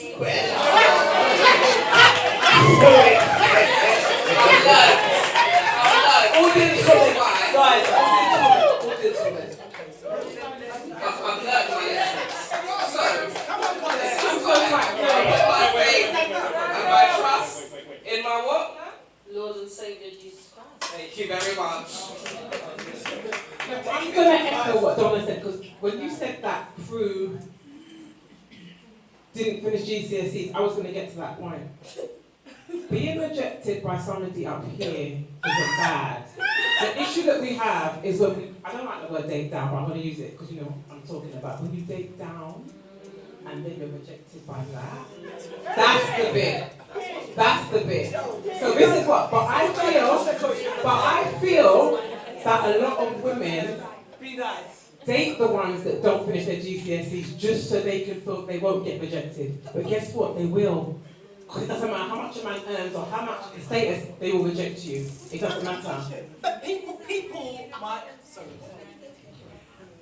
I hear what you're saying, Colin, and I agree with you. I think sometimes people pick victims to make themselves feel better. That's it. It's like when you're a pretty girl and you know all your friends are butters. Yeah. That's one of it. them ones. No, because we know that the pretty girl out of her crew is the one that all the DJs know, all the promoters know, and we know that her friends are whack. And we as women sit there, and yes, some of you are those people, but we sit here and we say, we know why she walks to those people. So sometimes it can be a sense of security to say, well, I'm the best that they're ever going to get. I don't get those type of people because I need to be intellectually stimulated. So I get your point. Big fish in small bowl, innit? 100%. So I think this is why I spoke about the confidence. What kind of brain you have? What? Sorry? That's all right. Just a normal brain. But I do read a lot. She's not saying that she does it. She's saying No. Let me take the mic a minute. What she's saying is, let's be real.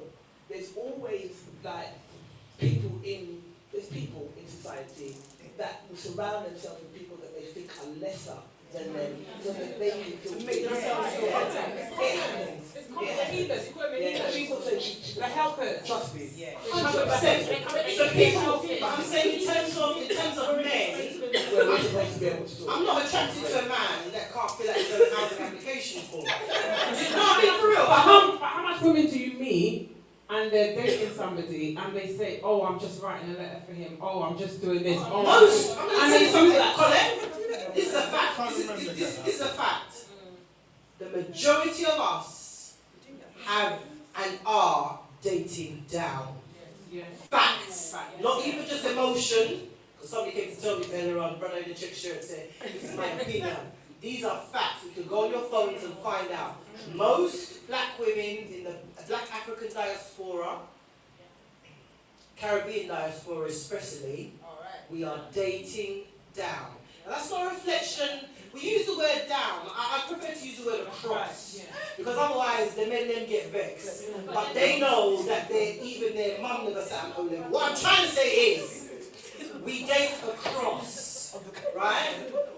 But I think it's also the confidence that you have as a woman because I don't know how you don't see how beautiful you are. So why are you ringing off man's phone 100 times? That's really hurt me. Because I don't think she should. I don't think because it goes back to Sister's point. So, Sister, what's your name with the glasses? We finished off in the last session. Sorry? Pokwa. Sister said, do you know yourself? I know myself. I'm the kind of meal a man's gonna have to chew, not swallow. No, for real. So when you know yourself and you're in a room, you're saving people's sons' lives by saying, you can't chew this, so I'm going to take it up. Do you understand? So I think it's more about, because you said you've now found Jesus, right? So the time when you was ringing people, if you were my friend, I would have taken on your phone. Because it's about you knowing yourself. And this is not on no Gladys thing. It's about you knowing yourself. I think confidence is attractive. Everybody likes a confident person. I attract a lot of weak people because I'm a confident person. People are attracted to it. Whether that be, like sapiosexual, people are attracted to confidence. Because you know what to do. You have a plan, right?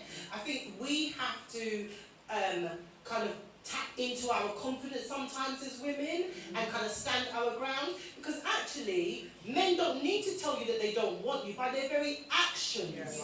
They if he's not calling you, he doesn't want you, because I tell you this for a fact.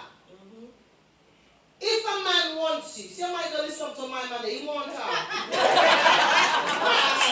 If a man wants you, you won't have to guess and spell to know it. So for the fact that you're sitting down and you're saying, hold on a minute, I gave him crutches and all now. I gave him crutches Thursday and it's Monday and the man don't, he don't want you. And I think we need to tap into that understanding the first time what we are shown is what the person really means. Instead of guessing it, bringing our girlfriends who only want the best for us and fill our head with bullshit and say, no, really, it's not you, because I saw on Facebook he's done with his baby mother. He doesn't want you, sis. Move on, find somebody else, and fill your time with something more purposeful for you.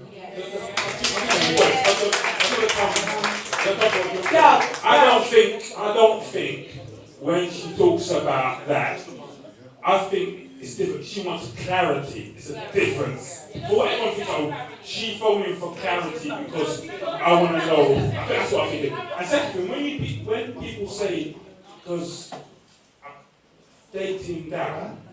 Across. Sideways. I don't understand what people mean by dating across, down, sideways, upwards. You're dating people that you find attractive. No. Not alive. Yeah. We've got some audience comments back here as well, guys. People like them coming in the room now. Everyone, Lorraine! Lorraine comments around the applause. But where you can. And Keith! Hello, Keith. Did you guys come together?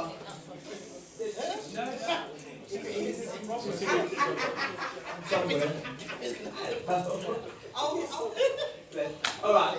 Sorry to interrupt. We've got two audience comments in the back here. I just want to say this. I am in a happy relationship at this time, but I was definitely single for nearly 10 years. Yeah, but the thing I've realised when I've spoken to friends of mine, that a lot of women have not and do not approach a man or even bat at a certain type of glance so that he might glance back. You know what I mean? And I was really surprised by that. Because even when I was in my early 20s, if I went to the bar, I knew how tight everything was and what my best spots were, and that people like to watch me walk away back then.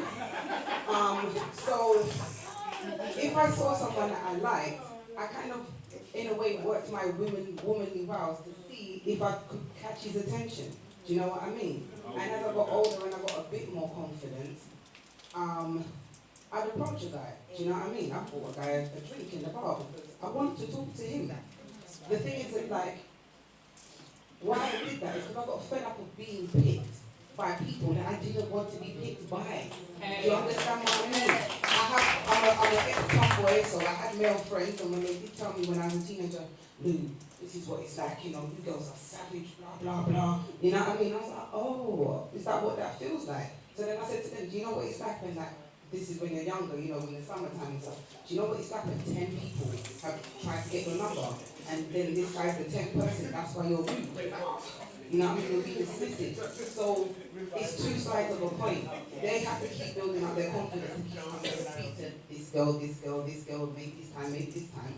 And we, as we were saying about the whole cheating thing and the conversation we were having before, you know, this discernment, we have to have a discernment about who we do talk to, who we don't talk to, and stuff like that. But to any of the women in the room who don't approach a guy, give it a try. But there's a womanly way to do it.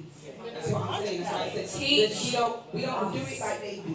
Yeah? Know your assets, know what's good about yourself. If it's your confidence, if it's your part of your body, it could be your hair. I mean, it's not my hair. You know, if you know who you are, so the same thing my sister's saying there with the red hair, you know, like about confidence, but it's confidence for you. If you're meek and kind of quiet, you can just be like, oh, excuse me, I back, can you help me? It's interaction. Do you understand what I mean? Like, you want to catch his attention, but do it in a feminine way. You've got to sit in our femininity, not in our masculinity. Right.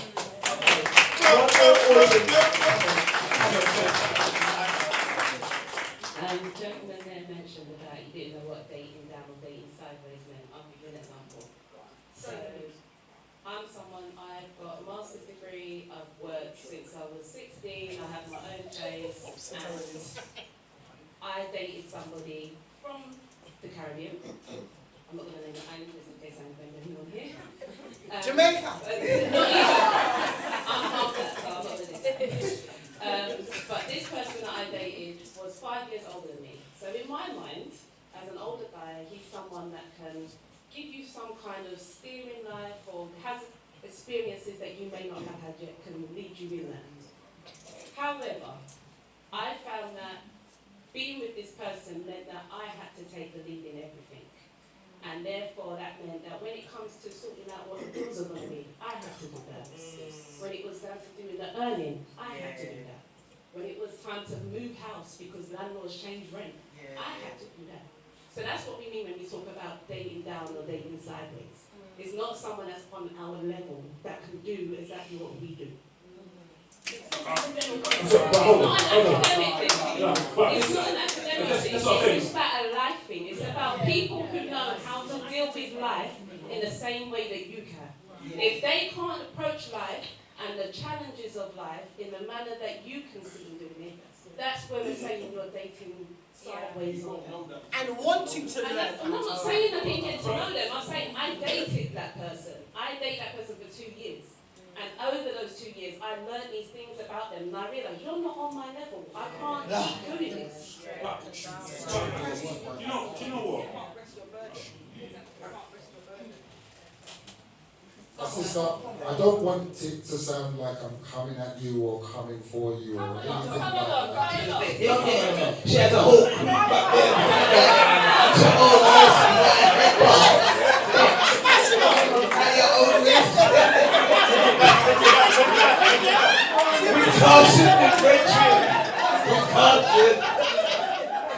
But the question that I I would have for you, because obviously once you clarified that it wasn't an academic thing, this is just a life skills thing. The question I'm going to ask is, why would it take 2 years to work out he didn't have those skills? I will explain to you why it takes 2 years. As we've said, you have to get to know the person. Yeah, you don't start a relationship with someone and know everything about the same person. You learn over time. So there were certain things that I was duped into believing were handled, and they weren't handled. Second reason why it took 2 years was because that person didn't live in this country originally. Yeah? Okay. So when they then came over to this country, I then realised that it wasn't a case of them coming here to be with me and we will do things together. It was a case of, I'll come here, you make things nice for me.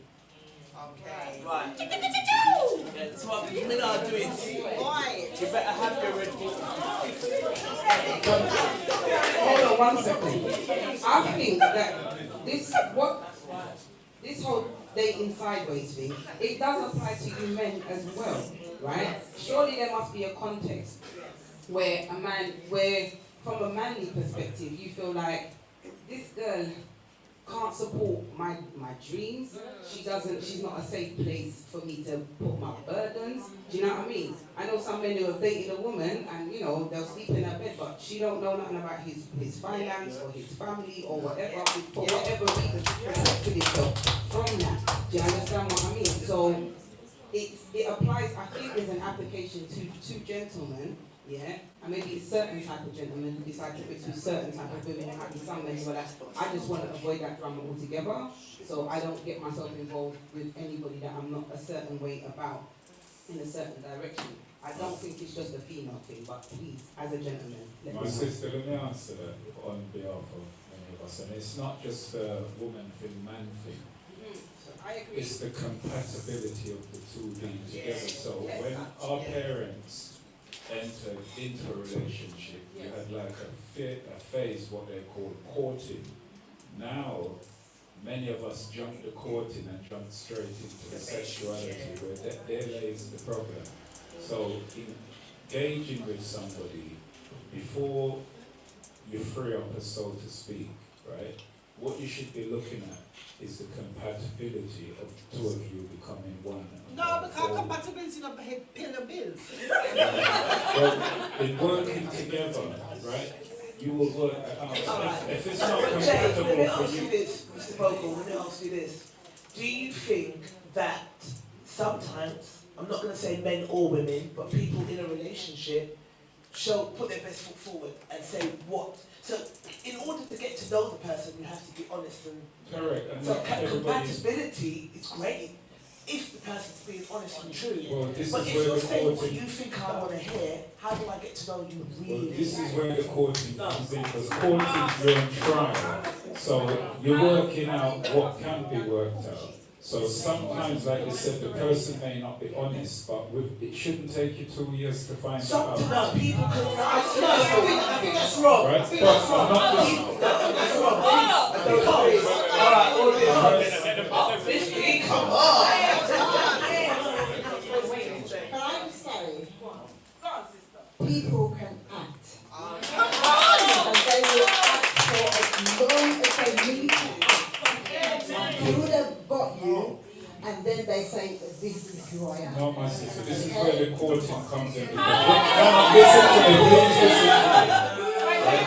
When we start a relationship, we're not children. We should know, or if you don't, I'm showing you, right, that when you engage in a relationship, right, you're not getting the trueness of the person, you get a representative, a salesperson, right? So in engaging and going through that probationary period, you get to know, and you're supposed to be asking questions. I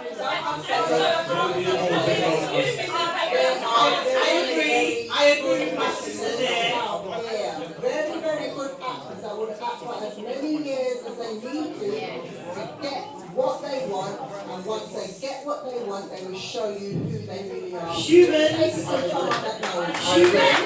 I think it's a very good point to make. And I just want to say to the room, humans are highly manipulative. Yes. Especially those who know that on a normal Monday to Friday, they don't have what it takes to get them to where they really want to go. So they will manipulate situations and hide who they are until they get to the point either where they think they've got that person to complete them, or it's a jumping off point. And I say humans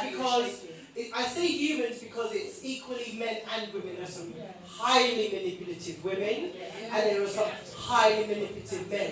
The point that you said, sis, I fully understand, because I myself, and I'll give the room this because it's actually funny now, my children's father, I didn't know, I was a UK Border Force immigration officer, enforcement, and I did not know that the man I was with was illegal.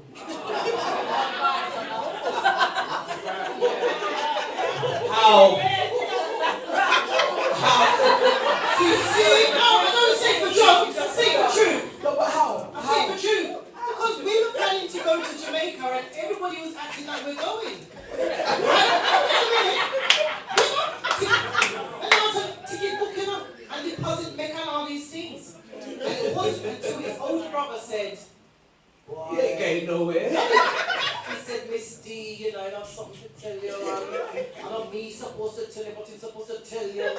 This time I'm thinking I'm going to meet this man's family. This time he knows what I do for a living. I've never hidden it. And so I hear you, sis, especially because people, I mean, I did end up giving this steer still. But I'm saying people will hide because he's taller than me. People will, I'm going to feel about high. People will show you what they want for what they want, if that makes any sense. And I don't say that to shame the situation. I say that because I'm a highly intelligent individual, as is everybody. I have a certain level of understanding, and I was in the role. You know how ironic it is to be in the role? It's a little bit hard here because she heard about it and a half. I'm in the role, in the people in job, at the people in Gatwick, and I now am both sides of the desk. Now, people may sit there, and I'm sure people did at the time, and judge and say, "Oh, what kind of foolishness is this?" But I had been manipulated to believing, when I've asked questions before, "So are you straight? You're good?" "Yeah, but I mean, my team, see one girl and she..." People will say what it is, but when it actually came down to it, and I tell you, tickets were booked, it's only his older brother that came and said, "Well, I'm not gonna you can go, but he can't go." So, sometimes we have I think one of the elements is that we have to give relationships grace. Sometimes in my work there's an element of shame. Often it is around immigration or can be domestic abuse. People don't tell you everything one time because there's an element of shame about what they've experienced before. Maybe their picnic are unruly. So they're going to tell you that it's not their picnic, it's their nephew. Men will tell us all kind of rubbish. "Oh, she's not my wife, she's my cousin and I just saw her." We've all got a story where somebody has manipulated facts to get what it is that they want. And I think unfortunately, Brother talks about the courting period. Back in the film days, my mum, both my parents are dead. And what I have, one of my treasure troves, is a bunch of letters from them to each other. And they were walking around South Norwood Lakes, that was courting. And they were talking about what the life that they were going to have for each other, and ultimately, you know, that I would be born and my brothers and sisters. And it's a beautiful thing. But my dad didn't tell my mum he had shit credit and he had all of these catalogues out. And my mum didn't tell my dad that she was actually pro-black and didn't like his white friends. Like, there's a lot there that you don't say, even when you're courting. So I think we need to dispel ourselves of this myth that even when you're going through this thing, that somehow you speak your truth. You do not. You give the best version of yourself because you want this person. And so actually, you may be with a man or a woman and not know that they are a domestic abuser. You may be with a man or a woman and know they've got shit credit. You will be with a man and he's tall and very good looking and you don't have his stay. These things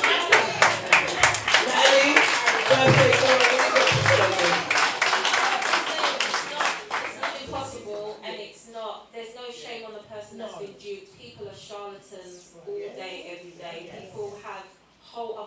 families. That happens because people are charlatans. People carry that for 20 years.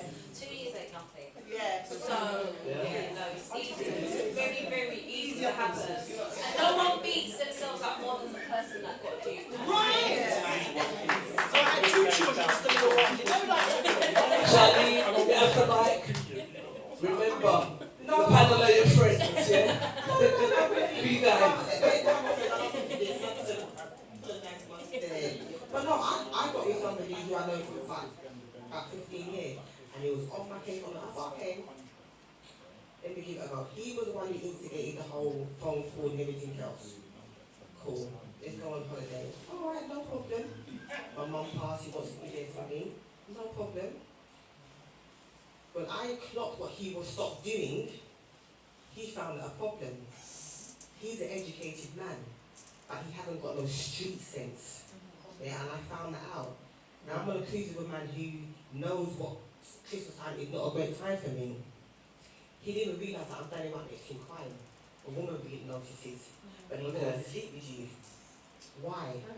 That's interesting. So so I said to him, the last day now, two days before the trip now, I noticed that his behaviour was more concerning, like something was troubling him. And even though we had a problem, I could differentiate the two. So I said to him, what's going on with you? What's your problem? What's the actual problem? Oh, my daughter's going that. I said, for the past how many days I've been asking you what the problem is, genuine as a friend, you don't want to say nothing. Yeah? Yeah, then he's like, you know what? We're on here 100 for 2 years, you don't want to sit with me? No, here's your baby, I'm going to go shake yourself.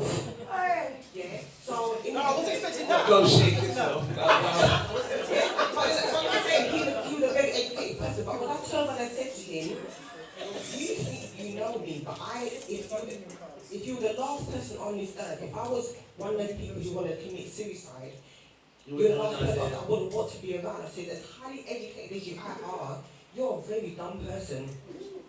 I said, I haven't got a degree or master's, but I'm a lot more intelligent than you are. You've got a woman here with you, you know certain things about her, and you want something, put it to your advantage. So you care, but you don't. There's a disconnect. It's a disconnect because of how he was brought up as well. Right, but that plays in the deep question is why are we so disconnected as a community?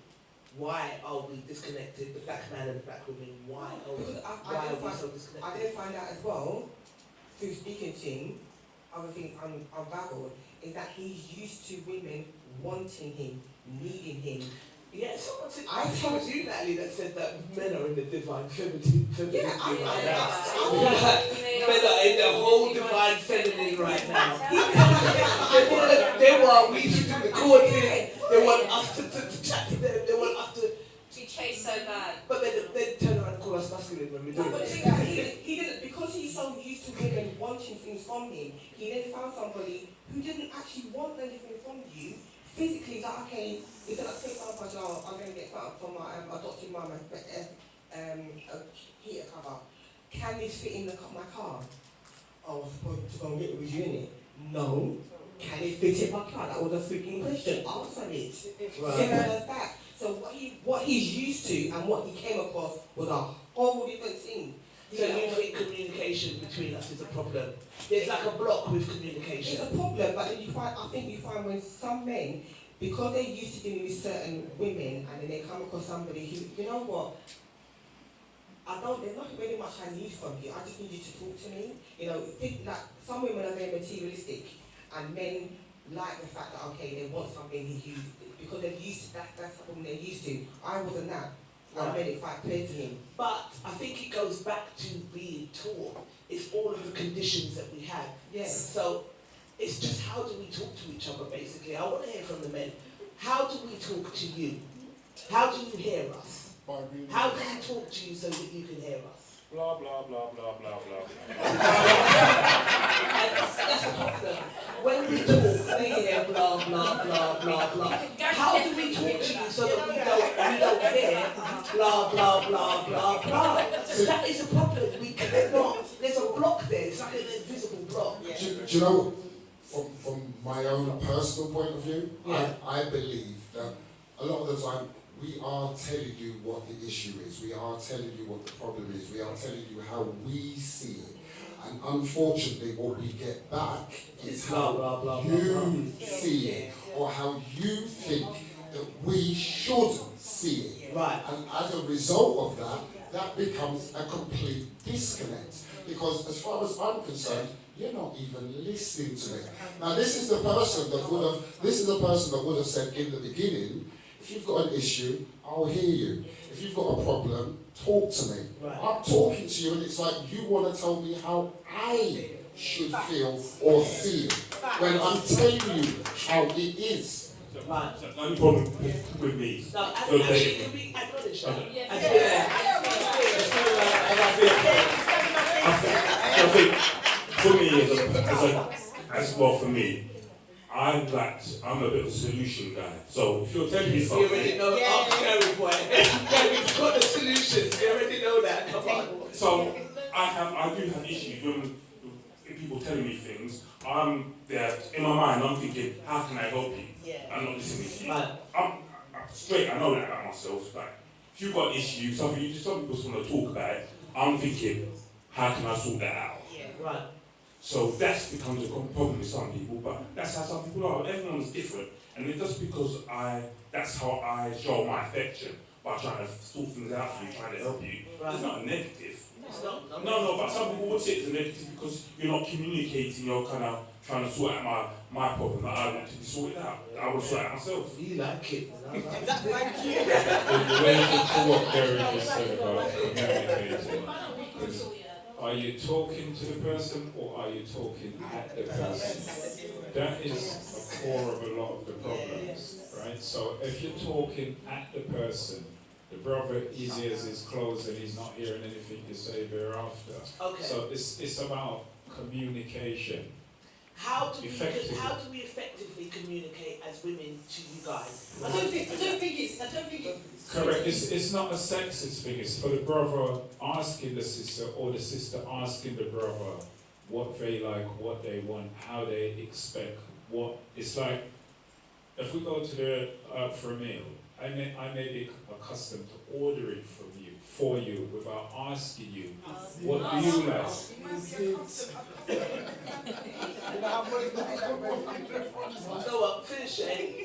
So in asking you what you like, it's opening and engaging contact.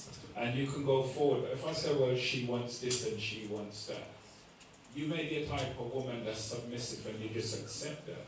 But it's interrelating and communicating effectively with each other. So you're asking what they want, what they like. You're not dictating. And sometimes the brother might feel that he's being dictated to. Okay. So one of the lessons, sorry, thank you.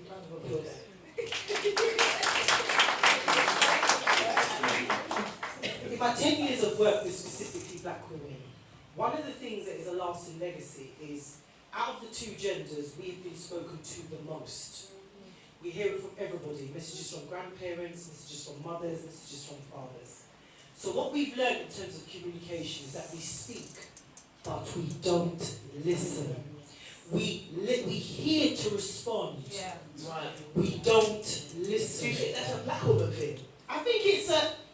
I don't really know about white women like that. So my comments are only ever about my sisters because that is my field of work and it's based on my sisters. So what we have to learn is, and I say this as somebody who's going through, needs to kind of adhere to the own process I'm going to prescribe here now, is he's right.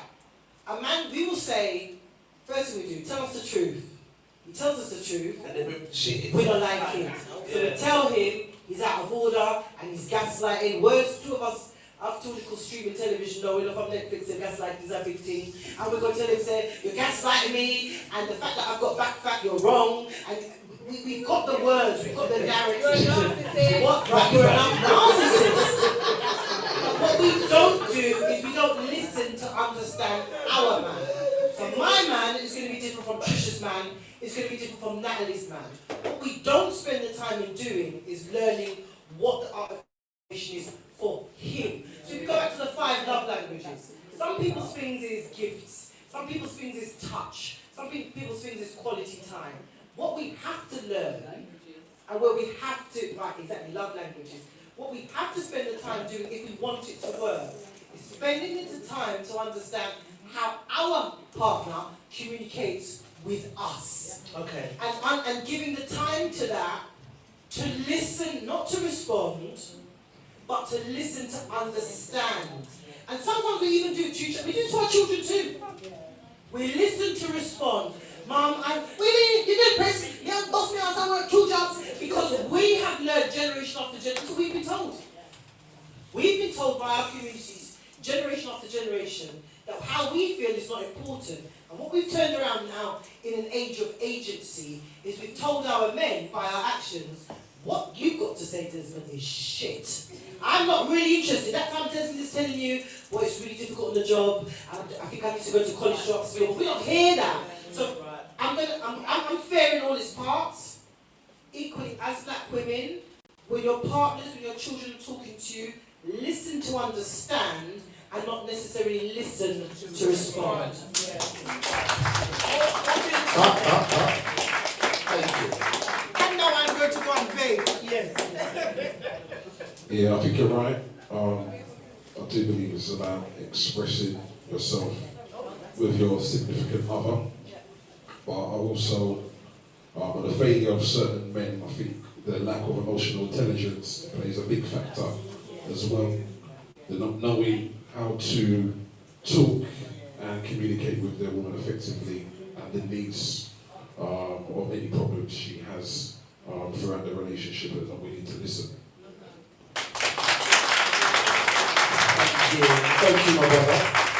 What you got to say on this? No, I agree with everyone's point. I think the point of talking, listening to just respond and not listening to understand is important. I've been very much so like that before in the past, so I know that it happens because I've done it.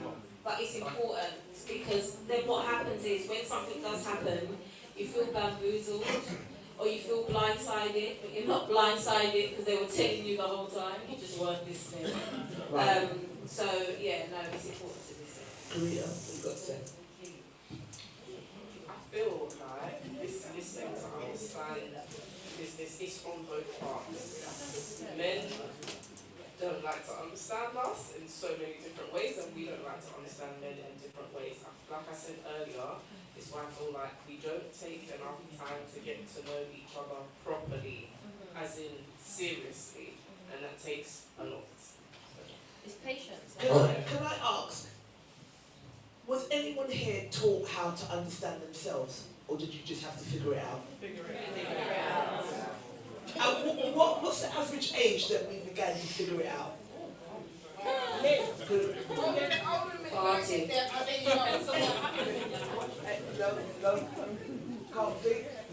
What age did we think we began to understand ourselves? My late 30s. Late 30s? My late 30s, yeah. Anybody else? What kind of age do you think we began to figure it out for ourselves? Late 30s, we've got some people are still figuring it out. Now, what age do you think?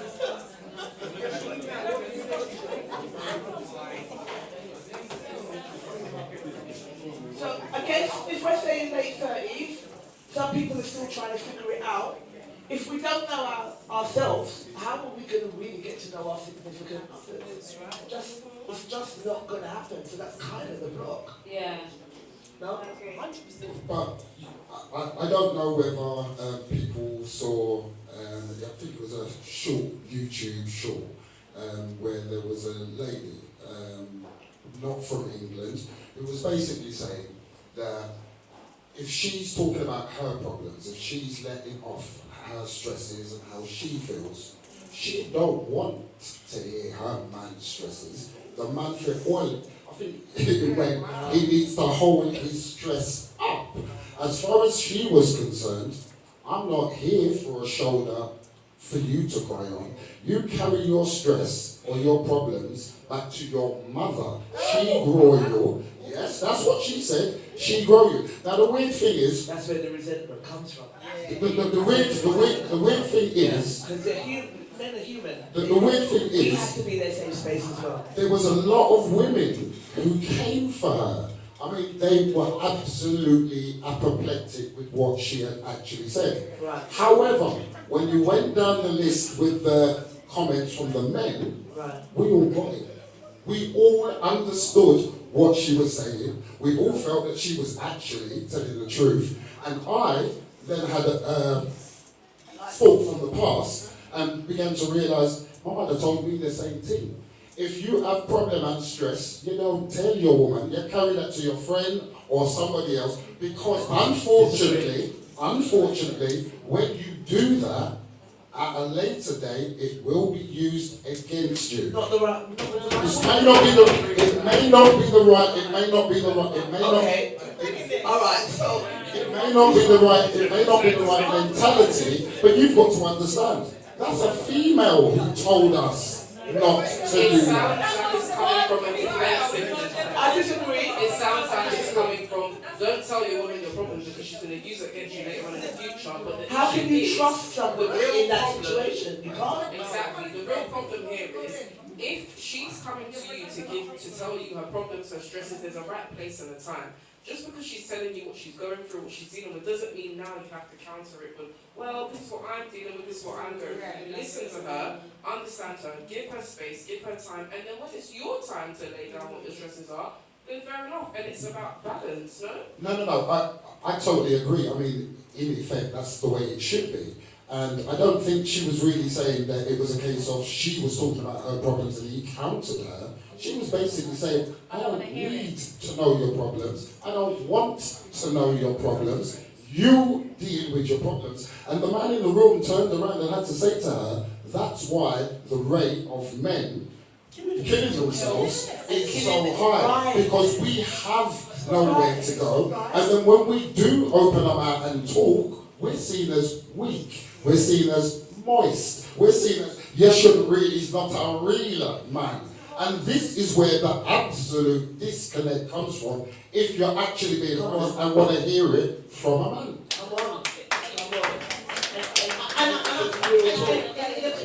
I think we're going to wind down so we can party and have cake. But I think this is an important point for us as a community. We're gathered here and we don't often get spaces where we are together. And this is part of the feminine accountability. What is it we want? This is a big question. What is it we want? Do we want to have adult relationships where we build together man and women? Man and woman, even. That's the branding. Man and woman. Because if we're just... We know that we have an element in our community where people weaponize information to eventually cut you down. And I think what we've done is we've brought that into our relationships. Because where is a man supposed to land? Because all of us going to want to go and fight Deirdre up the road now, when Deirdre knows business about your relationship that you don't know. But if you're home, and I say this to somebody who's, I'm on LBC all the time, other national pan-London outlets, we have to make up our minds, women. What is it we want? Right. We cry out every time for relationships. And these men ain't this and these men ain't that. I'm not a strong advocate of the men, like I'm not a strong advocate of the police. But I think this is a point to be made. What is it that we want? If we want men, then we have to make our homes ourselves a soft place for them to land. Listen, we've been here 76, nearly 77 years. We know outside of this building, the world out there don't want us and do not like us. So if we do not have the advantages that other people, other communities have, it is us and them and God bless the rest. So if we're not internally building with our men, if we're not making ourselves emotionally available to them, if we're not listening to them, then when it's our turn, what do we expect? And furthermore, we're in the habit of producing more of them. Many of us are mothers of sons. Right. So the same way that we would talk down about their girlfriends who don't want to listen. Can you imagine a girl, my son telling me that a girl don't want to listen to him? It's straight fire. So what I'm saying is, for real, it's a headbutt for real. What I'm saying is, I have to counter that as an adult woman and say in my relationship, am I exemplifying that to my children? What examples are we demonstrating in our homes so that our children are the next generation of stable people that are able to have adult relationships? The relationship situation in our community is dire. And we would all sit here and we would comment on it. But really, as women, are you a safe place for your man to land? Are you a safe place for your children to land? Are you a safe place for your sisters, your friendship group to land? Because if you're not, then we've got work to do. And this is what our brothers are telling us. They want to tell us stuff, but they've been told not to because we're going to weaponise it, and we're going to say, he's a broke-ass nigger, and he can't do this, and worse, he's got a small penis. These are the things, I'm not being serious, this is weaponising. This is weaponising information about our own relationships. So I say that in all, I don't say it to be churlish, I don't say it to be inappropriate. I'm saying, we, women, have to decide what it is we want. If we want the slam and dunk, and we just raise the children on our own, then we're to say that. If we want real adult relationships where we build and grow and make a better community, then half of it is actually listening to understand rather than listening to respond and to weaponize their weaknesses against them. Facts. On that note, Thank you. I think we're going to wrap up now because you guys have done phenomenally. You've sat here for hours. You've been amazing. So give yourself again a round of applause. You've been amazing. I want to thank each and every single one of our panel. Please put 30 seconds to tell the panel who you are, where they can find you on social media, what you do. 30 seconds. Hi, I'm Junior Bogle. You can find me on Instagram or Facebook, Junior Bogle, or Instagram, junior1.bogle@gmail.com. I deal with health and wellness and natural organic products. And I've also reversed 5-6 separate conditions, medical conditions over the past 26 years. 30 seconds, you know.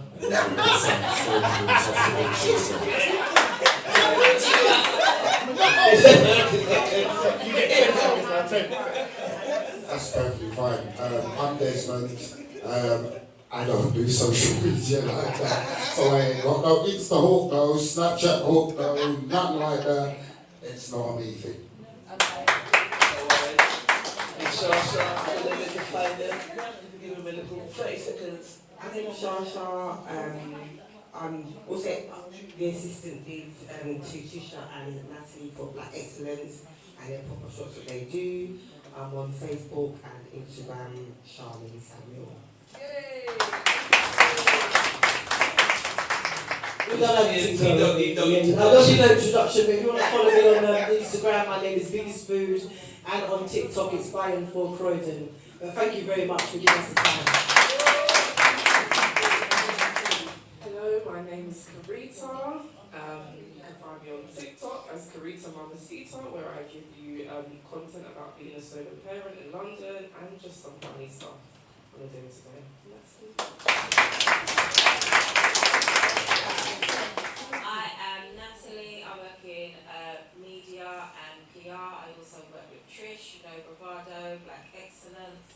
And you can find me on Natalie Leona NLPR on TikTok and Instagram. And I can't remember what my Facebook name is. I change the name all the time.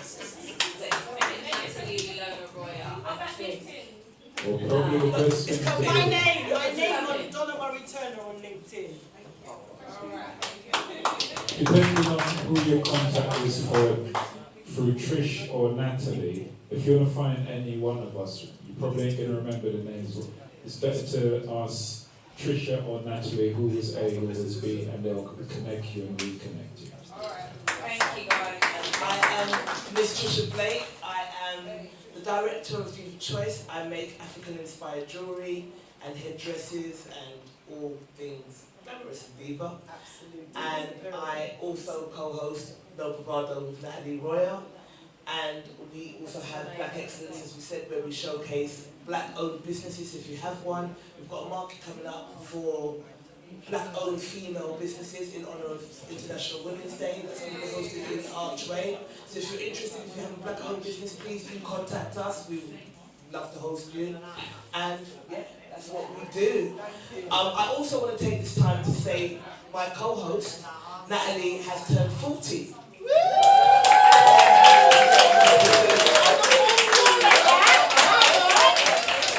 Thank you up, man. Can she have an alcoholic drink? I thought, are you serious? The big paddle. I'll give 10 everyone she's 27. Let's bait her up, man. We have worked together for 9 years. We met, 9 years. We met in 2016, and we done our first event together, and it was like working in a cesspit of hell. It was freaking awful. Working with people who are not like-minded, who are greedy, who do not want to just do things right. So this is when I realised, I was like, you know when you're just in a cesspit of hell, and then you've just got someone that's like, I've got you, and we just was out in fires, and from that, we've just built different businesses. I trust you. You are a phenomenal person. You are someone I trust. We don't get on all the time. We don't. We don't. But she's somebody that, you know, will do her share of business. She's trustworthy. She's hardworking. She's a genius. Just a good person. Blessed to know you, and you've made 40.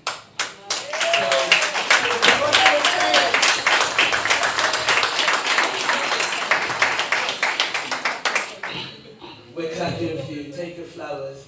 You're a phenomenal person. And can we just say happy birthday, you're my friend. And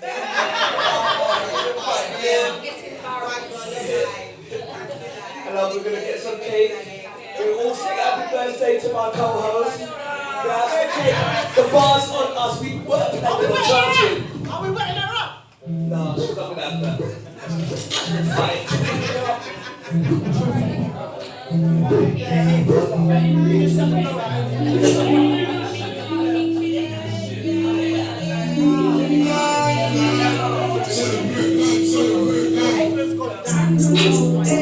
Happy birthday, friends. All right, everybody, come on. Go and say, happy birthday, happy friend. One more year, one day. Next year we're doing it again. Happy birthday, happy friend. One more year, one day. What is it?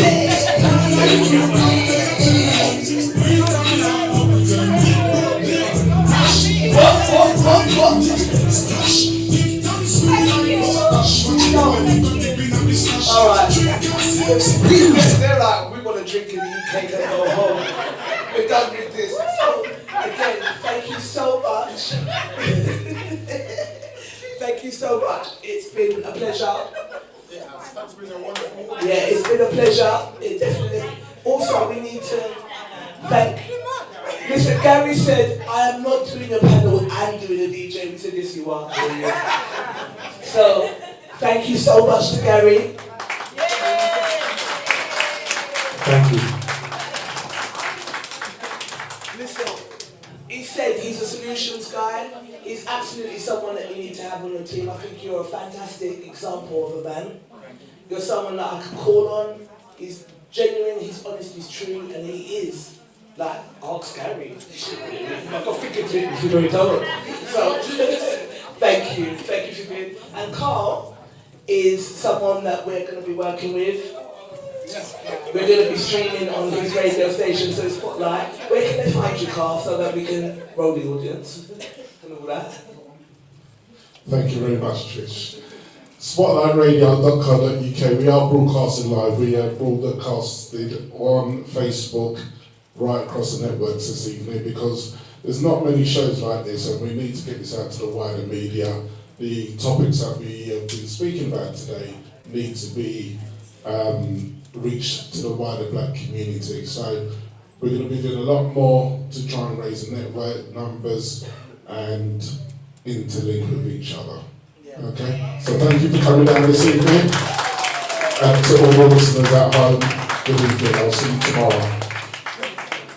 And again, thank you guys for, there was havoc out there today. Trains, people on tracks, all sorts of nonsense, but you made it here, you persevered with us, and we appreciate you more than we can express in words. So we had planned on charging for drinks, but we're not going. This is my mate's birthday, so we're going to drink, eat some cake, and then have a little party. So thank you once again.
Bravado.